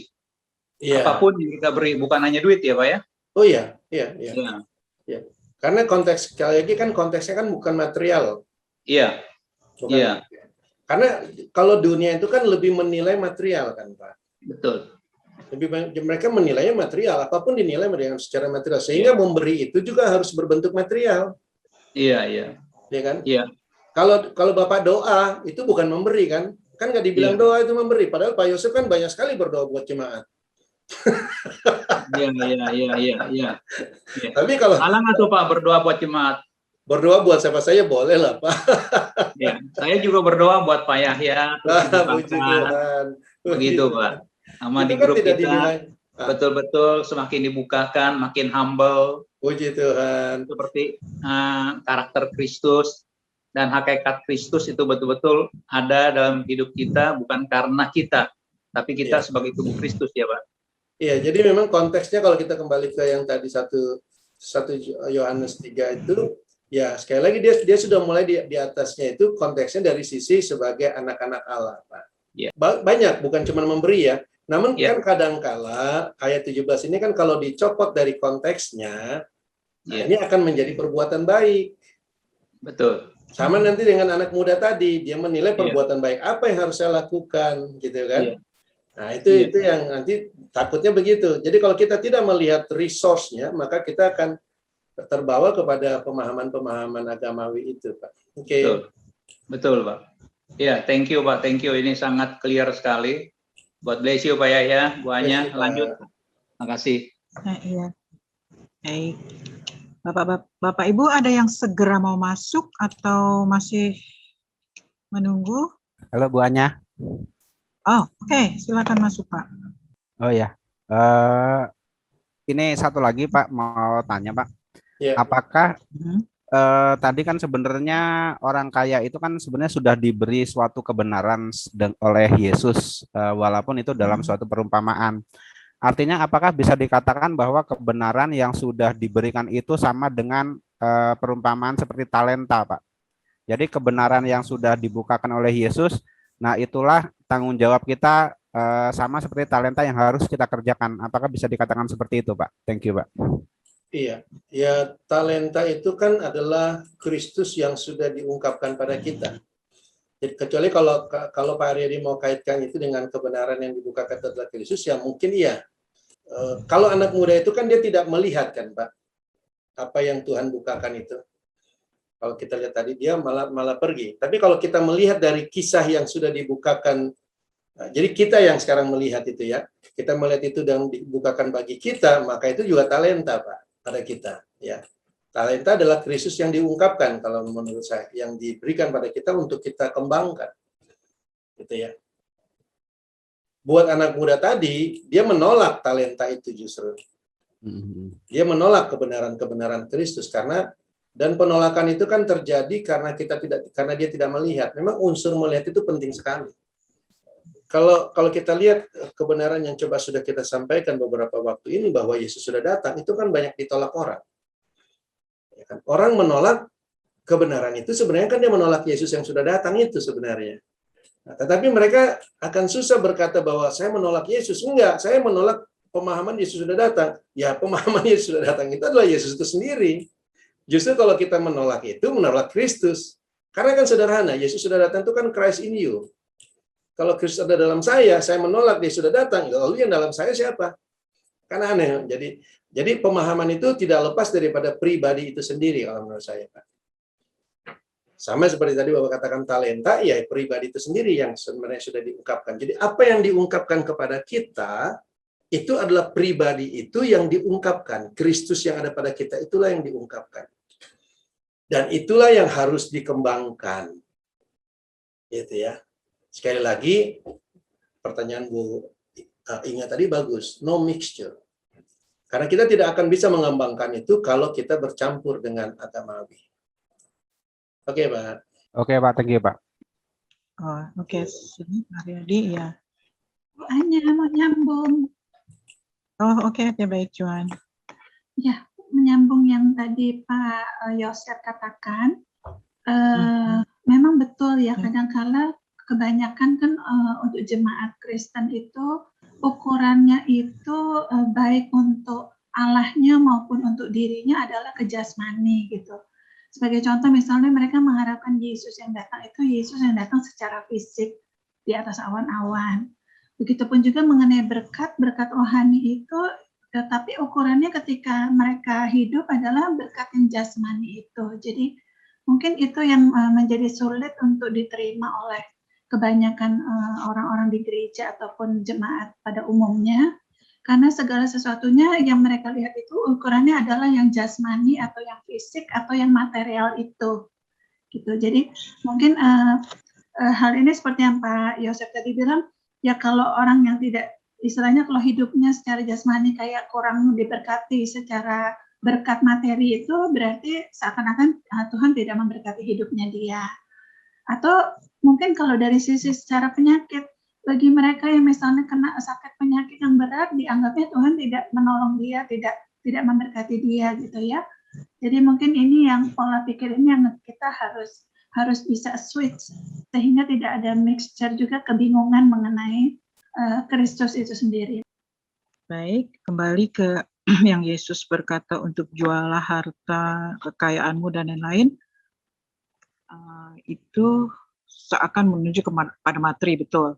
Tetapi mungkin sebenarnya kepada kehidupan anak muda kaya itu yang fokusnya kepada hartanya. Nah, orang percaya atau orang benar mestinya terbebas dari, dalam tanda kutip, cinta akan materi. Agak sulit bagi mereka yang lebih fokus kepada yang lain daripada Tuhan untuk menjadikan Allah pusat kehidupan. Pak Yahya, saya mungkin agak lompat sedikit ke Lukas 16 ayat 13 yang ada di ayat lainnya juga, bagaimana seorang hamba tidak dapat mengabdi kepada dua tuan, karena jika ia membenci yang lain dan ia akan mengasihi yang lain, kita tidak dapat mengabdi kepada Allah atau Mammon. Lukas 16 ayat 13. Alkitab menyebut hal mengejar materi atau kekayaan sebagai penyembahan berhala. Kalau 3 juga ayat 5 dikatakan keserakahan sama dengan penyembahan berhala. Jadi tentang Mammon yang kita ketahui waktu yang lalu ketika di gereja, Mammon adalah materi, seperti itu, lebih kepada materi atau raja uang, materi. Mungkin Pak Yahya bisa menjelaskan tentang, memaparkan tentang mendua ini, Pak Yahya. Iya, mendua di sini kan dia berbicara tentang tuan, ya Iya. kan? Mendua kepada tuan. Iya. Seorang hamba tidak dapat mengabdi kepada dua tuan. Jadi perhatikan kata dua tuan ini. Ini penting karena inilah keberadaan kita sebenarnya. Keberadaan kita itu justru adalah hamba. Apakah kita itu hamba Allah ataukah hamba Mammon? Ini yang menjadi masalah. Kita bukan berada pada posisi netral. Jadi kalau kita tidak mau lepas dari tuan kita yang pertama, yaitu Mammon, ya, Mammon ini iblis sebenarnya, mengacu kepada iblis, bukan hanya uang ya. Apapun dalam dunia ini semuanya punyanya iblis, termasuk uang juga punyanya iblis. Tetapi kan semua itu kan adalah benda sebenarnya, benda yang netral. Namun selama itu berada dalam tangan kita, maka benda netral itu menjadi milik kepunyaan yang menjadi tuannya kita, ya kan? Jadi segala dalam dunia ini, dunia sudah dikuasai oleh iblis, maka kita dulu berasal dari iblis, dari Mammon ini. Sekarang kita dikatakan, bagi kita yang sudah lahir baru, maka kita memiliki Tuhan yang baru, yaitu Bapa, ya kan, Allah kan, atau Tuhan Yesus itu. Jadi kita lah di sini punya dua Tuhan ini, kita lah. Kalau kita memang masih terikat kepada Mammon. Jadi pernyataan ayat 13 ini bagus sekali. Kita orang percaya itu tidak dapat mengabdi kepada dua Tuhan. Dengan kata lain, sekali lagi masuk kepada jangan bercampur. Itu bahayanya. Karena kalau kita masuk ke dalam percampuran, maka kita pasti akan mengabdi kepada Tuhan yang satu. Atau kita akan mengasihi Tuhan yang satu dan mengabaikan Tuhan yang lain. Akan terjadi. Karena apa? Karena kita menilainya menurut diri kita sendiri. Maksud saya begini, kita tidak bisa menilai iblis dari ukuran pikiran Kristus. Nggak bisa. Kita bisa menilai iblis dari ukuran pikiran kita. Karena kita tuannya, karena iblis adalah tuannya kita. Kita mengenal iblis itu karena iblis itu dari tuannya kita. Gitu ya. Kita tidak bisa mengenal Allah dengan pikiran kita sendiri. Karena kita sebelum lahir baru tidak pernah berada di dalam Allah, tidak bisa mengenal Allah. Jadi harus pikiran Kristus yang diberikan kepada kita, baru kita bisa mengenal Allah. Nah, kalau dua hal ini kita mixture, maka kita akan memperbesar diri kita yang adamik itu. Karena apa? Karena sekali lagi, untuk menilai iblis itu kan menurut pikiran manusia. Karena kita dulu mengenal dia dari naturnya dia. Kita nggak menilai dari sisi Allah. Ya. Tetapi pikiran Kristus untuk kehidupan kita di dalam Kristus, bukan untuk mixture. Itu salah satu bahaya mixture, artinya kita akan kembali ditarik kepada manusia lama kalau terjadi percampuran. Dan ayat yang tadi, ayat Lukas 16 ayat 13 ini jelas menyatakan tidak boleh ada percampuran. Sebenarnya itu message-nya. Oke ya, thank you, Bu. Ya, terima kasih Pak. Mungkin saya ke ada Pak Simon Mesah, mungkin ada sesuatu Pak. Baik, terima kasih Bu Anya. Terima kasih ya. Mohon penjelasan Pak JK. 1 Yohanes 3 ayat 4 dikaitkan dengan 1 Yohanes 3 ayat 6. Di sini dikatakan di ayat 4 bahwa yang melanggar hukum Allah itu dosa. Nah, hukum Allah di sini kan bukan hukum Taurat ya Pak ya Kak? Karena ini di 1 Yohanes berarti Tuhan Yesus sudah bangkit. Lalu yang berikut, ini menurut saya di ayat 6, bahwa yang namanya hukum Allah itu adalah tetap berada di dalam Kristus. Apakah benar Pak Eka? Iya.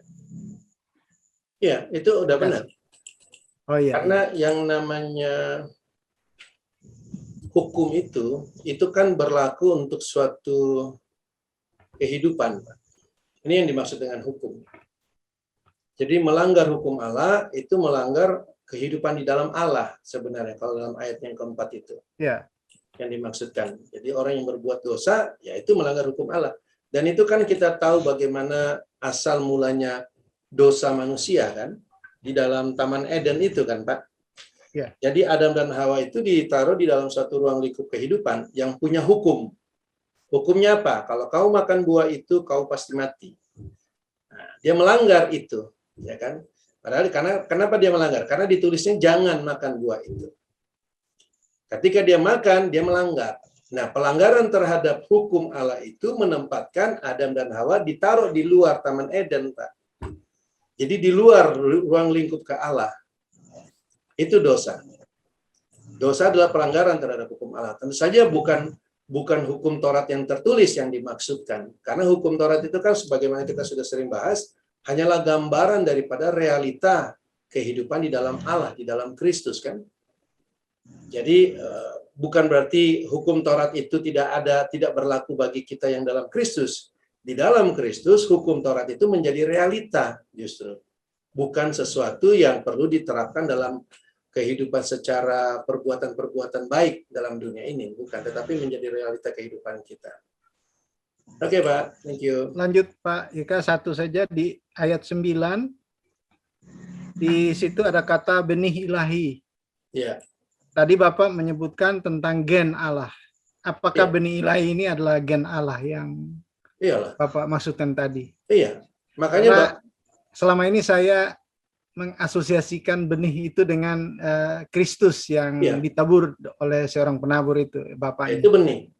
Iya. Iya, betul. Iya, Betul. Pak. Tetapi kan begini, bagaimana seseorang bisa lahir? Bagaimana Pak Simon menjadi anak Allah? Iya. Kan benih. Bagaimana orang bisa lahir dalam dunia? Kan benih juga, Pak. Benih dari Bapak dan Ibu, kan? Makanya kan sebutnya benih juga. Jadi betul, benih yang dikatakan tentang jatuh ke dalam tanah itu bisa mati dan kemudian berbuah banyak, itu juga benih. Makanya saya senang Allah pakai kata benih di situ. Kehidupannya dia. Jadi benih ilahi ini artinya dari Allah benih itu. Benihnya Allah yang ditaruh pada kita. Tentu saja bagi kita yang sudah lahir dari benih Allah ini otomatis punya DNA-nya, punya gennya Allah. Itu kan bahasa-bahasa dalam dunia ya. Iya. Tetapi kan begitulah seseorang. Anak saya bisa dapat DNA saya dari mana? Dari benih. kelahirannya. Semua begitu, sama seperti kita. Kita bisa mendapatkan sifat-sifat Allah. Bagaimana kita bisa punya pikiran Allah dari benih. Benih Allah, yaitu Kristus yang ada pada kita. Gitu. Jadi kalau kita sampai melihat seperti itu, luar biasanya kita. Karena memang orang yang lahir dari Allah, itu benih ilahi ada pada kita. Justru karena kita punya benih ilahi inilah membuat kita perlu berpikir tentang identitas kita, tentang kita punya substansi, kita punya karakter, kita punya hakikat. Itu kita tidak lagi menilai. Yang Paulus katakan itu bagus sekali kalau menurut saya. Tidak lagi menilai segala sesuatu menurut pikiran manusia, tapi menurut pikiran Allah. Kenapa? Karena benih ilahi ada pada kita, Pak. Ya, oke, Pak. Kalau terakhir, Pak, ayat 8, Pak. Barang siapa yang tetap berbuat dosa berasal dari iblis. Kan setiap minggu di gereja ada pengakuan dosa. Berarti kita berbuat dosa terus, Pak. Ya, kalau dari realitanya kan begitu, Pak. Iya. Yang hebatnya kalau ada pendeta bisa ngampunin dosa, nah itu yang lebih hebat, Pak. Itu lebih hebat. Pulanglah anakku, dosamu sudah diampuni. Wah, itu hebat tuh pendeta kayak begitu. Oke, Pak. Terima kasih, Pak Eka. Ya, Pak. Thank you. Terima kasih, Bu Anya. Oke, Pak Jeremy. Jeremy. Malam banyak. Malam Pak Yang. Malam. Ya, ini saya mau tanya, apakah hal-hal materi, hal-hal jasmani dan hal fisik itu tidak ada sangkut pautnya dengan Kristus ya, Pak? Gimana, Pak ya? Hal-hal benda-benda dalam dunia ini netral adanya, tergantung bagaimana dan siapa penggunanya. Artinya, yang materi-materi itu kalau digunakan oleh anak-anak Allah, ya itu dia akan gunakan untuk kemuliaan Allah kan. Bagi mereka yang tidak mengenal Allah, ya dia gunakan untuk kemuliaan Tuannya dia. Walaupun mungkin ada yang berpikir ini bukan buat Tuhan saya, kok ini buat saya. Sama aja itu. Karena tadi kan bagus, kita itu tidak bisa tidak punya Tuhan. Manusia itu tidak punya, tidak bisa. Jadi kalau kita tidak berpikir bahwa kita iblis itu Tuannya kita, ya kita berarti sebenarnya di dalam iblis. Kalau Yesus bukan Tuhan kita. Tapi kita tidak tahu hal itu. Jadi bisa aja ada orang-orang seperti itu. Dia tidak tahu siapa. Atau orang tidak merasa bahwa dia mentuhankan iblis. Namun kan di dalam Alkitab jelas sekali. Ketika kita lahir di dalam kekuasaan iblis. Di dalam kekuasaan dosa. Lalu benda-benda yang ada, ya terserah. Benda-benda yang ada kan yang kelola kita. Termasuk pemahaman-pemahaman itu kan kita semua yang mengelolanya. Jadi tergantung. Jadi sekarang kita bisa melihat siapa yang mengelolanya, Pak. Jadi maksud gini, jangan pula kita menjadikan materi-materi itu segala sesuatu yang dosa, bukan begitu. Materialisme itu dia berpikir secara materi, ya segala sesuatu substansinya itu harus materi, harus ada. Itu dalam filsafat-filsafat. Dalam dunia filsafat materialisme itu sudah menjadi fondasi. Nah, tapi bukan berarti uang itu dosa, bukan. Uang ya benda. Gitu kan? Ya, kan nggak ada, bukan juga nasi itu dosa. Kalau kita berbicara materi semuanya dosa, berarti kan nasi juga dosa. Ya kan? Daging juga dosa dong. Bukan itu daging binatang bukan itu sekali lagi ya. Cuman di dalam agama kita, agama Kristen juga banyak juga mengarahnya ke situ. Uang itu dosa lah, ya segala yang materi juga dosa. Ada juga yang mengajarkan seperti itu. Namun di dalam Alkitab tidak diperlihatkan hal seperti itu. Apapun yang ada pada kita dapat kita kelola, dan tentu saja pengelolaannya itu terserah pada kita. Nah, kita ini yang jadi pertanyaannya, kita ini siapa? Apakah milik Tuhan ataukah bukan milik Tuhan? Gitu loh, Pak. Satu lagi, Pak. Ya. 1 Yohanes 3 ayat 18, Pak ya. Yang ayat terakhir bilang, mengasihi bukan dengan perkataan atau dengan lidah, tapi dengan perbuatan dan dalam kebenaran. Dengan perbuatan dalam kebenaran itu seperti apa, Pak? Tindakan dong, Pak. Dalam realita. Dalam Kristus. Nah, kalau kita bicara realita kita kan Kristus. Jadi berdasarkan Kristus, Pak, tindakannya. Gitu. Kadang orang kan perbuatan itu terhadap manusia itu, Pak. Iya. Ya, karena pola berpikir agama kan sekali lagi kan materi, Pak. bukan berpikir Kristus kan. Kalau kita kan mulai melihatnya ini bagaimana dari sisi Kristus kan. Ya. Tentu saja pasti akan menggunakan materi atau enggak materi itu bukan menjadi masalah buat kita. Tetapi yang penting tindakannya, ya, perbuatannya itu tindakannya. Jadi perbuatan ini enggak harus kasih uang begitu, bukan itu, bukan tindakan enggak dilihat kasihnya kita itu bukan karena kita memberikan sesuatu pada seseorang, bukan karena kasih uang kita kasih materi, bukan itu. Tapi kalau memang mereka membutuhkan uang, memberikan materi ya kalau kita kasih ya kita kasih begitu, Pak. Sekali lagi tidak ditentukan dengan apa yang menjadi pemberian kita, tetapi ditentukan oleh kalau kita baca dari atas saya katakan tadi dari realita kita sebagai tubuh Kristus gitu. Itu yang harus menjadi hakikat utamanya. Bukan dari pemberiannya, gitu ya Pak. Oke Pak, thank you. Thank you Pak. Oke, Pak Jeremy, terima kasih. Dan Pak Yahya juga penjelasannya tadi. Saya mau ke Pak Susanto. Pak Susanto. Terima kasih banyak. Iya. Saya hanya bertanya ini Pak tentang anak muda tadi. Apakah hidup kekal itu Bapak pernah katakan bukan hidup selama-lamanya ya? Iya. Tapi merefer ke Yohanes 17:3 ya Pak ya? Iya. Jadi yang dimaksud bukan hidup selama-lamanya itu lantas pengharapan orang beriman itu hanya sampai di kematian ini gitu Pak? Justru itu yang aneh di dalam orang beriman. Lucu kalau menurut saya. Mereka berpikir hidup kekal itu hidup abadi. Tapi mereka baca ayat Alkitab. Waktu Lazarus dan orang kaya. Pertanyaannya waktu orang kaya itu mati, hilang nggak dia Pak? Maksudnya hilang. Maksudnya dia masih hidup nggak di tempat yang lain? Lazarus itu Pak ya? Lazarus dan orang kaya. Hidup Pak. Oh hidup, berarti kan masih ada dong Pak. Oh ya. Berarti orang ketika semua manusia mati, apakah dia orang berdosa atau orang percaya, ketika dia mati jasmani, masih ada nggak? Masih. Masih kan? Berarti masih hidup juga dong. Iya. Berarti hidupnya abadi juga dong Pak. Iya. Ya, iya, jadi bukan hidup abadi, hidup kekal itu. Kalau Bapak mau cuma punya hidup abadi, nggak perlu percaya Yesus Pak. Bapak mati pun masih ada. Oh. Cuma tempatnya nanti sama-sama sama orang kaya yang tadi itu.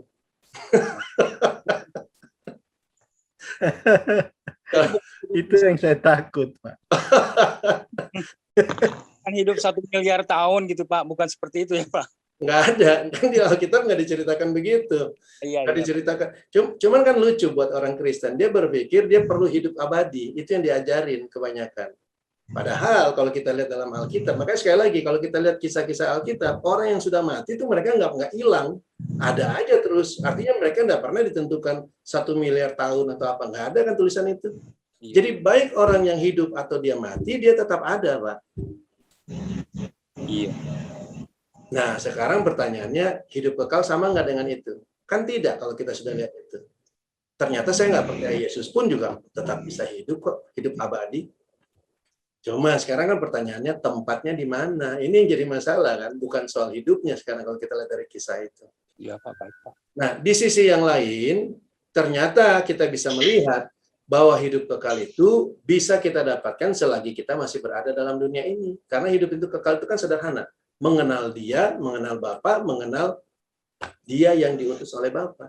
Jadi untuk mengenal dia itu kan sekarang, selagi dalam dunia ini, bukan tunggu mati. Berbeda dengan orang-orang, berbeda dengan ajaran dalam agama Kristen, katanya hidup kekal akan diberikan pada kita kalau sudah mati. Ini kan bedanya. Walaupun kita dapatkan dalam dunia yang sekarang, kita pelajari, kita tahu, tapi kita nggak dapat hidup kekal sekarang. Kenapa? Karena kan kamu belum mati, bro. Hidup kekal itu sudah kita terima selama kita berada dalam dunia ini. Kalau ada Kristus ada di dalam kita, karena Kristus dalam kita itulah hidup kekal itu, Pak. Oke. Makasih. Thank you, Pak Santa. Lanjut Bu Anya. Oke, terima kasih. Saya baca dari chat dari Pak Aryadi dari 1 Timotius 6 ayat 10, pertanyaan kepada Pak Yahya, karena akar segala kejahatan ialah cinta uang. Pertanyaannya, apakah bisa dikatakan cinta akan kedagingan atau ada pengertian yang lain, Pak Yahya? Kalau baca dari 1 Timotius 6 ini, kita harus lihat konteksnya.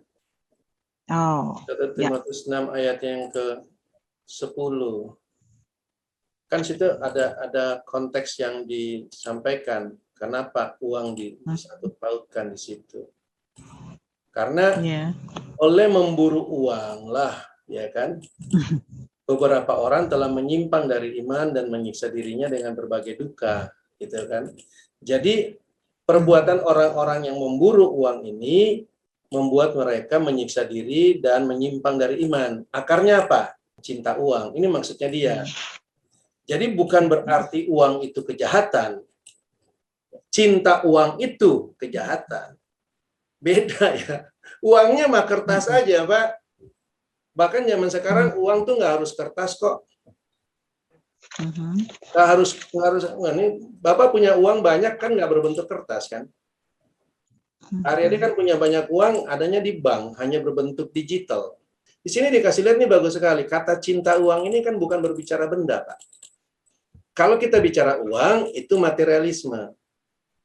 Tapi di sini ada berbicara cinta akan uang itu. Ini yang cinta bendanya lah kalau menurut saya bisa kita kaitkan di sini.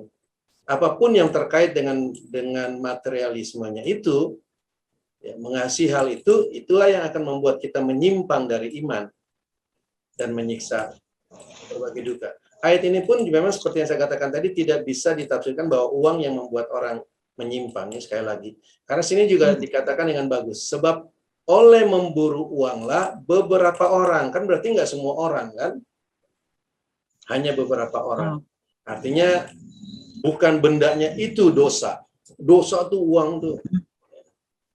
Buat orang yang melihat uang dari sisi yang lain itu bisa digunakan untuk hal yang baik ya. Oke.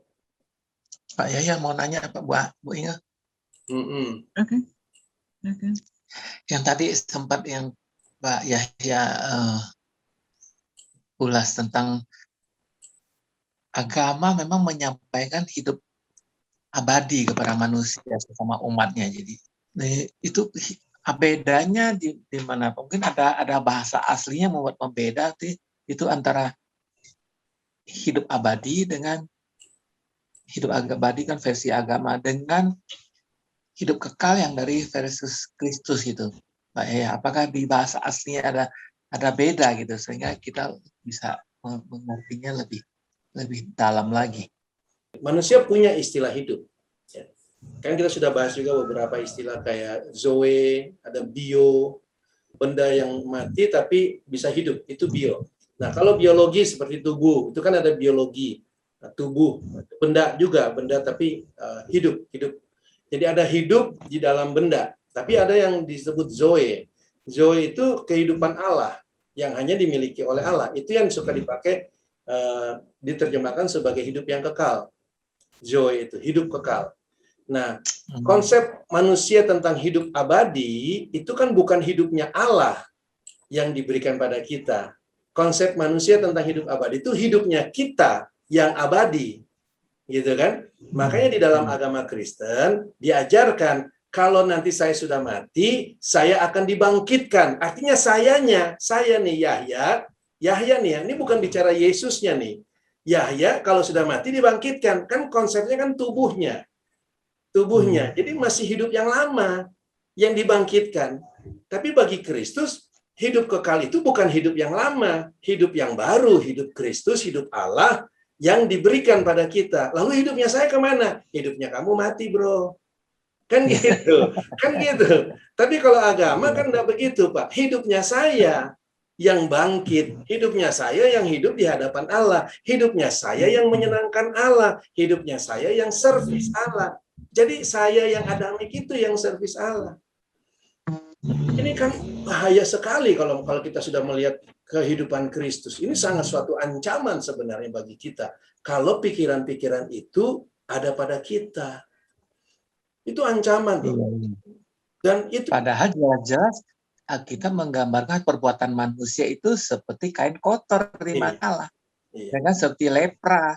Manusia itu tetap maksakan diri suruh Tuhan terima. Iya. Tapi maksudnya gini, di dalam uraian-uraian di gereja itu seakan-akan kan kelihatannya rohani, Pak. Ya, kan? Iya. Tetapi sebenarnya kan balik-baliknya ke situ juga, gitu. Balik-baliknya kepada materialisme itu, balik-baliknya kepada mereka punya ajaran manusia itu juga. Gitu. Seakan-akan tanda kutipnya rohani, Allah itu luar biasa loh. Nanti kalau kamu mati, kamu akan dibangkitkan. Dan kalau kamu dibangkitkan, kamu akan terima hidup yang kekal. Kan itu kan? Itu kan fondasi ajaran yang jelas kita sudah terima dalam agama Kristen. Alkitab nggak pernah bicara soal begitu. Justru kebangkitan kita itulah hidup yang kekal.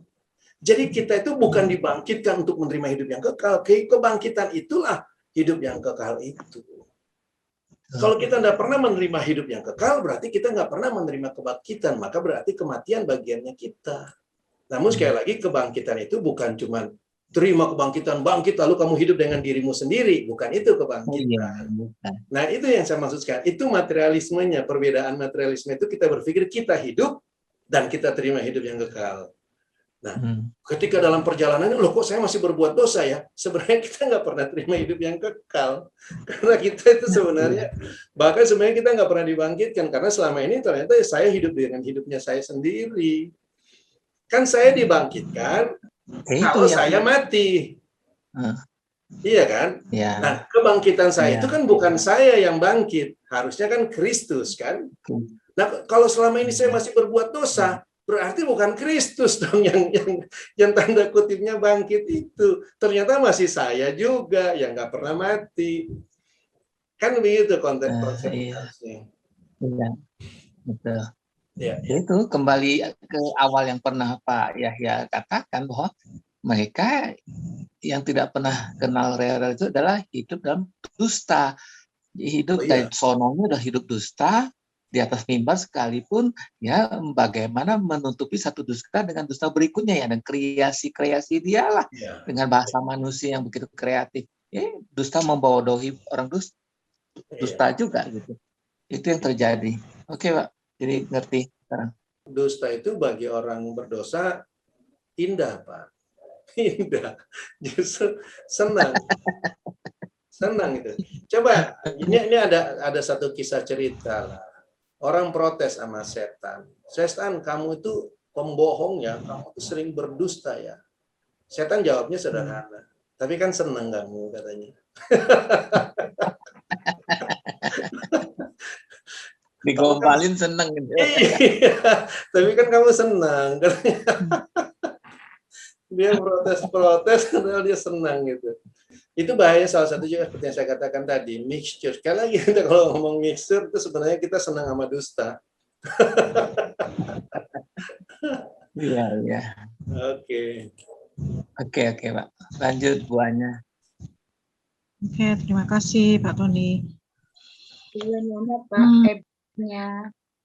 Mau masuk? Ya, silakan Eva. Ya. Malam Pak Yaya. Malam Eva. Mau nanya Pak, orang muda yang kayak ini apakah sudah hidup di dalam Kristus ya Pak? Sudah hidup. Kita harus melihat ketika Yesus berhadapan dengan orang Israel, ini kan orang Israel. Ini adalah gambaran umat Allah sebenarnya. Israel itu kan merupakan gambaran umat Allah. Orang-orang yang sudah mendengar akan kisah Mesias dan sebagainya. Tetapi mereka, orang-orang yang dihadapi ini termasuk anak muda ini adalah orang yang tidak percaya akan Kristus. Ya. Tetapi dia adalah orang yang menerima janji-janji Allah. Karena janji Allah itu kan kepada umat Israel, keturunan Abraham itu. Itu sebenarnya adalah keberadaan kita juga yang sekarang yang sudah berada dalam Kristus. Nah, kalau kita tidak melihat pikiran-pikiran itu lewat pikiran Kristus, maka kita akan sama seperti orang muda ini, punya janji-janji Allah, punya sumber-sumber itu, sama seperti orang yang tadi, orang anak muda ini, di depan dia kan ada Yesus. Yesus ini kan hidup kekal itu. Tetapi dia nggak mengerti hidup kekal itu Kristus. Malah dia mencari. Dia bertanya lagi kepada Kristus. Sama seperti orang Kristen. Sampai sekarang orang Kristen berdoa kepada Allah, Tuhan berikan kami hidup yang kekal. Sampai sekarang, makin masih mencari, ya kan berikan kami hidup yang kekal. Dia nggak tahu bahwa hidup kekal itu ada dalam diri dia. Ini antik. Ini antik. Ya karena dia mengharapkan hidup kekal itu nanti. Jadi pola berpikirnya tetap pikiran-pikiran manusia duniawi, ya, walaupun dia adalah orang-orang yang memiliki janji. Itu keberadaan anak-anak muda ini. Oh, Ya. iya ya. Saya pikir kan ya apa namanya, mereka nggak nyambung gitu dengan apa yang dikatakan Yesus kepada dia. Soalnya tadi kan saya salah dengar tadi Ibu Inga bilang kan percampuran gitu kan, berarti apakah sudah kita sekarang ini realita di dalam Kristus, terus apakah tidak ada menyambung, karena ini perintah Allah kan, turutilah perintah. Artinya ketika kau sudah di dalam, hiduplah dengan apa yang ketetapan yang aku berikan, seperti itu ya yang saya tahunya kan Pak. Kalau kita sudah di dalam Dia, hidup dengan pimpinan apa yang ketetapan Dia, yaitu yang harus kita ikutin, seperti itu ya Pak ya. Iya. Hanya bagi anak muda ini, ketetapan Allah itu kan dilihat secara materialisme. Iya. Sama juga dengan orang Kristen zaman sekarang. Jadi ketetapan Allah itu, tubuhmu kudus, rawatlah tubuhmu, jagalah itu, jangan merokok. Itu kekudusan dia, ya itu, jangan merokok. Merawat tubuh. Nah, lalu dia benar-benar dia merawat tubuh. Ya. Dia jaga, dia pakein apa, dia pokoknya gitu loh. Ya itu konsep materialisme. Gitu ya. Itu cara berpikir material. Itu agamawi seperti itu. Bukan juga berarti bahwa kita tidak boleh merawat tubuh, bukan itu kan, karena firman-Nya juga harus dijaga tubuh itu. Tetapi konsepnya sekali lagi bukan secara materi. Muliakanlah Allah dengan tubuhmu, kan ada ayat-ayat seperti itu. Ya. Nah, bukan berarti dengan tubuh kita ini kita angkat tangan itu berarti memuliakan Allah, bukan itu juga dia Mas, itu materialisme. Jadi secara materi kita melakukannya, melihatnya menurut materi bahwa tubuh saya ini memuliakan Allah. Padahal yang dimaksudkan itu ya kehidupan dia seutuhnya, gitu ya. Iya.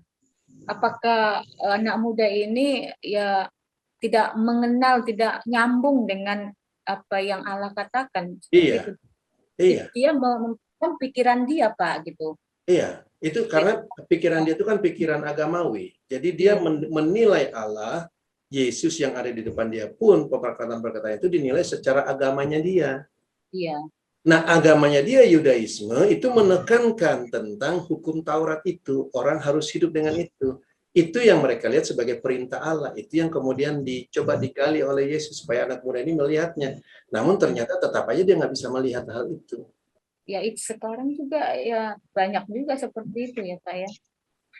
Tadi kan kita sudah bilang bahwa Yesus sudah datang misalnya. Orang kan nggak bisa percaya, mana mungkin Yesus datang. Kenapa? Karena otak dia kan materialisme. Dia menunggu Yesus turun di awan-awan gitu kan. Walaupun ada ayat-ayat itu, tapi dia menilai ayat-ayat itu dari sisi materialisme itu. Dari secara materi di atas awan-awan dengan tubuh jasmani, dia turun begitu. Itu kan materi. Dia menilai. Walaupun dia tahu ada ayat-ayat dan juga dia tahu bahwa Christ in you, tapi kata-kata Christ in you itu bagi dia tuh nggak sekedar cuma ada di Alkitab begitu. Yang ada dalam hayalan dia. Dia ingin yang materi.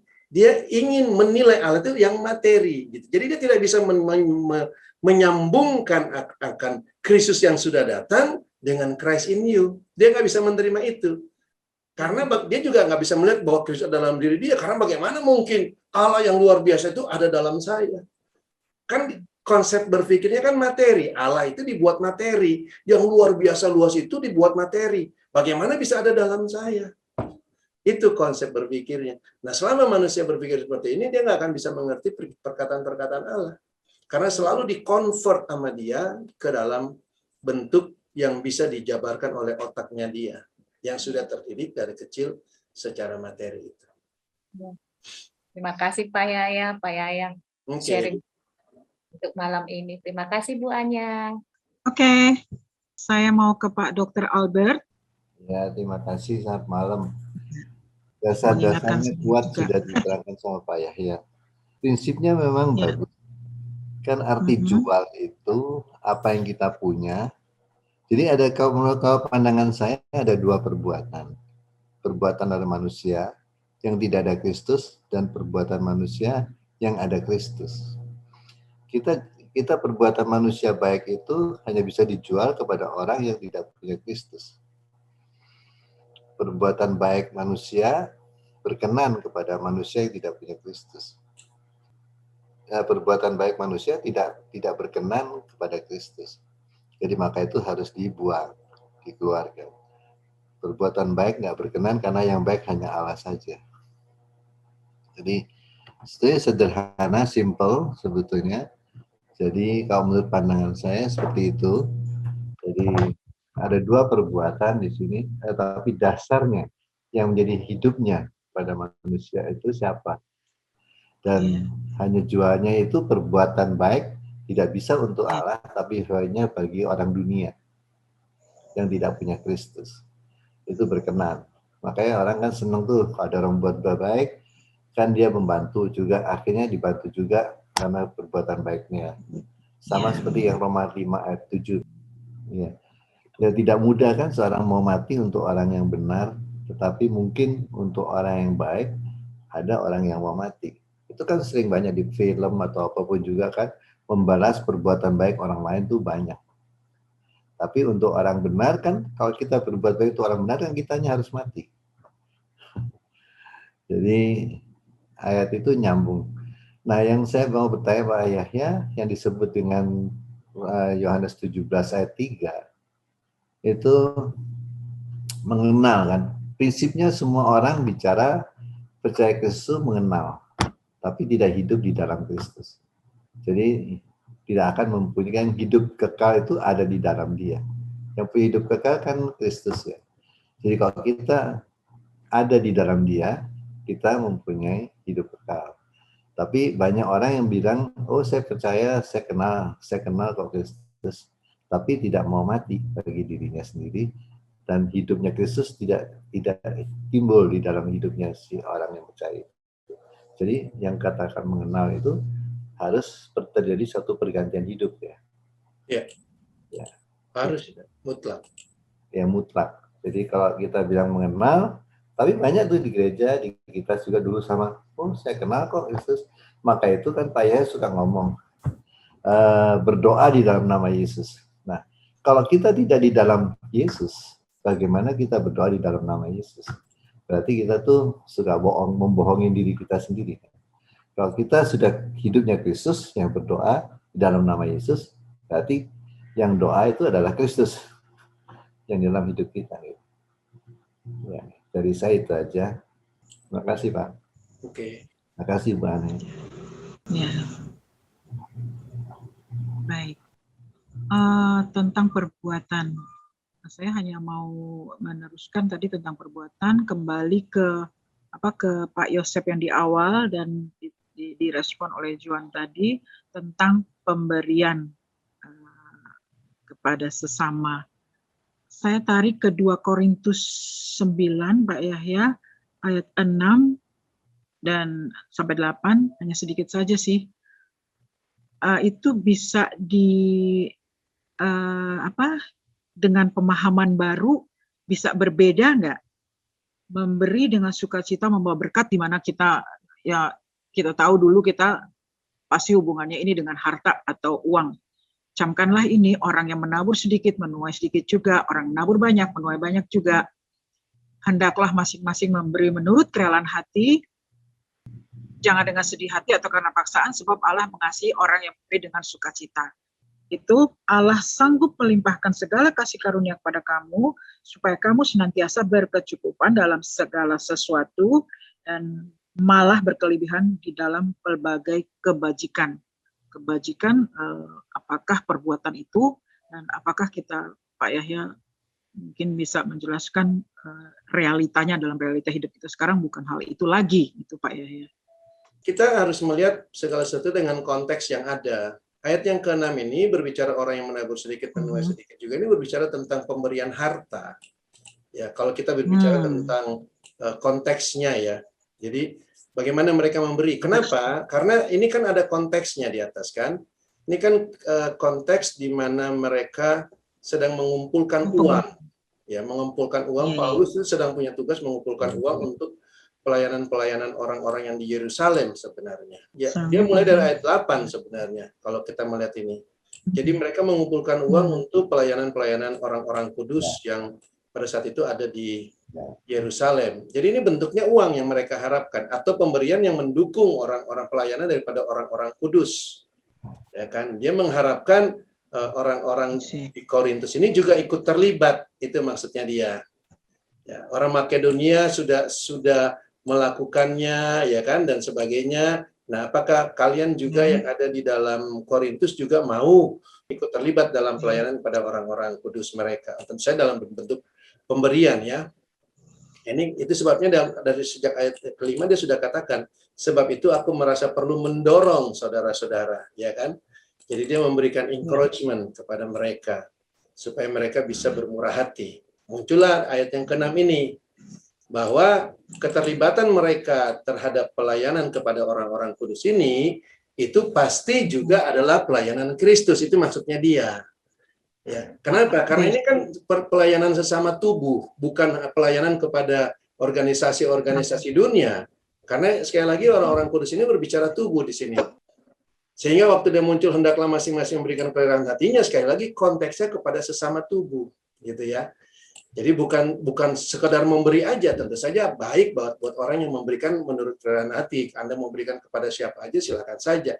Tapi konteks dalam ayat-ayat ini sekali lagi ini berbicara tubuh, bukan hanya kita yang penting terlibat dalam pemberian-pemberian.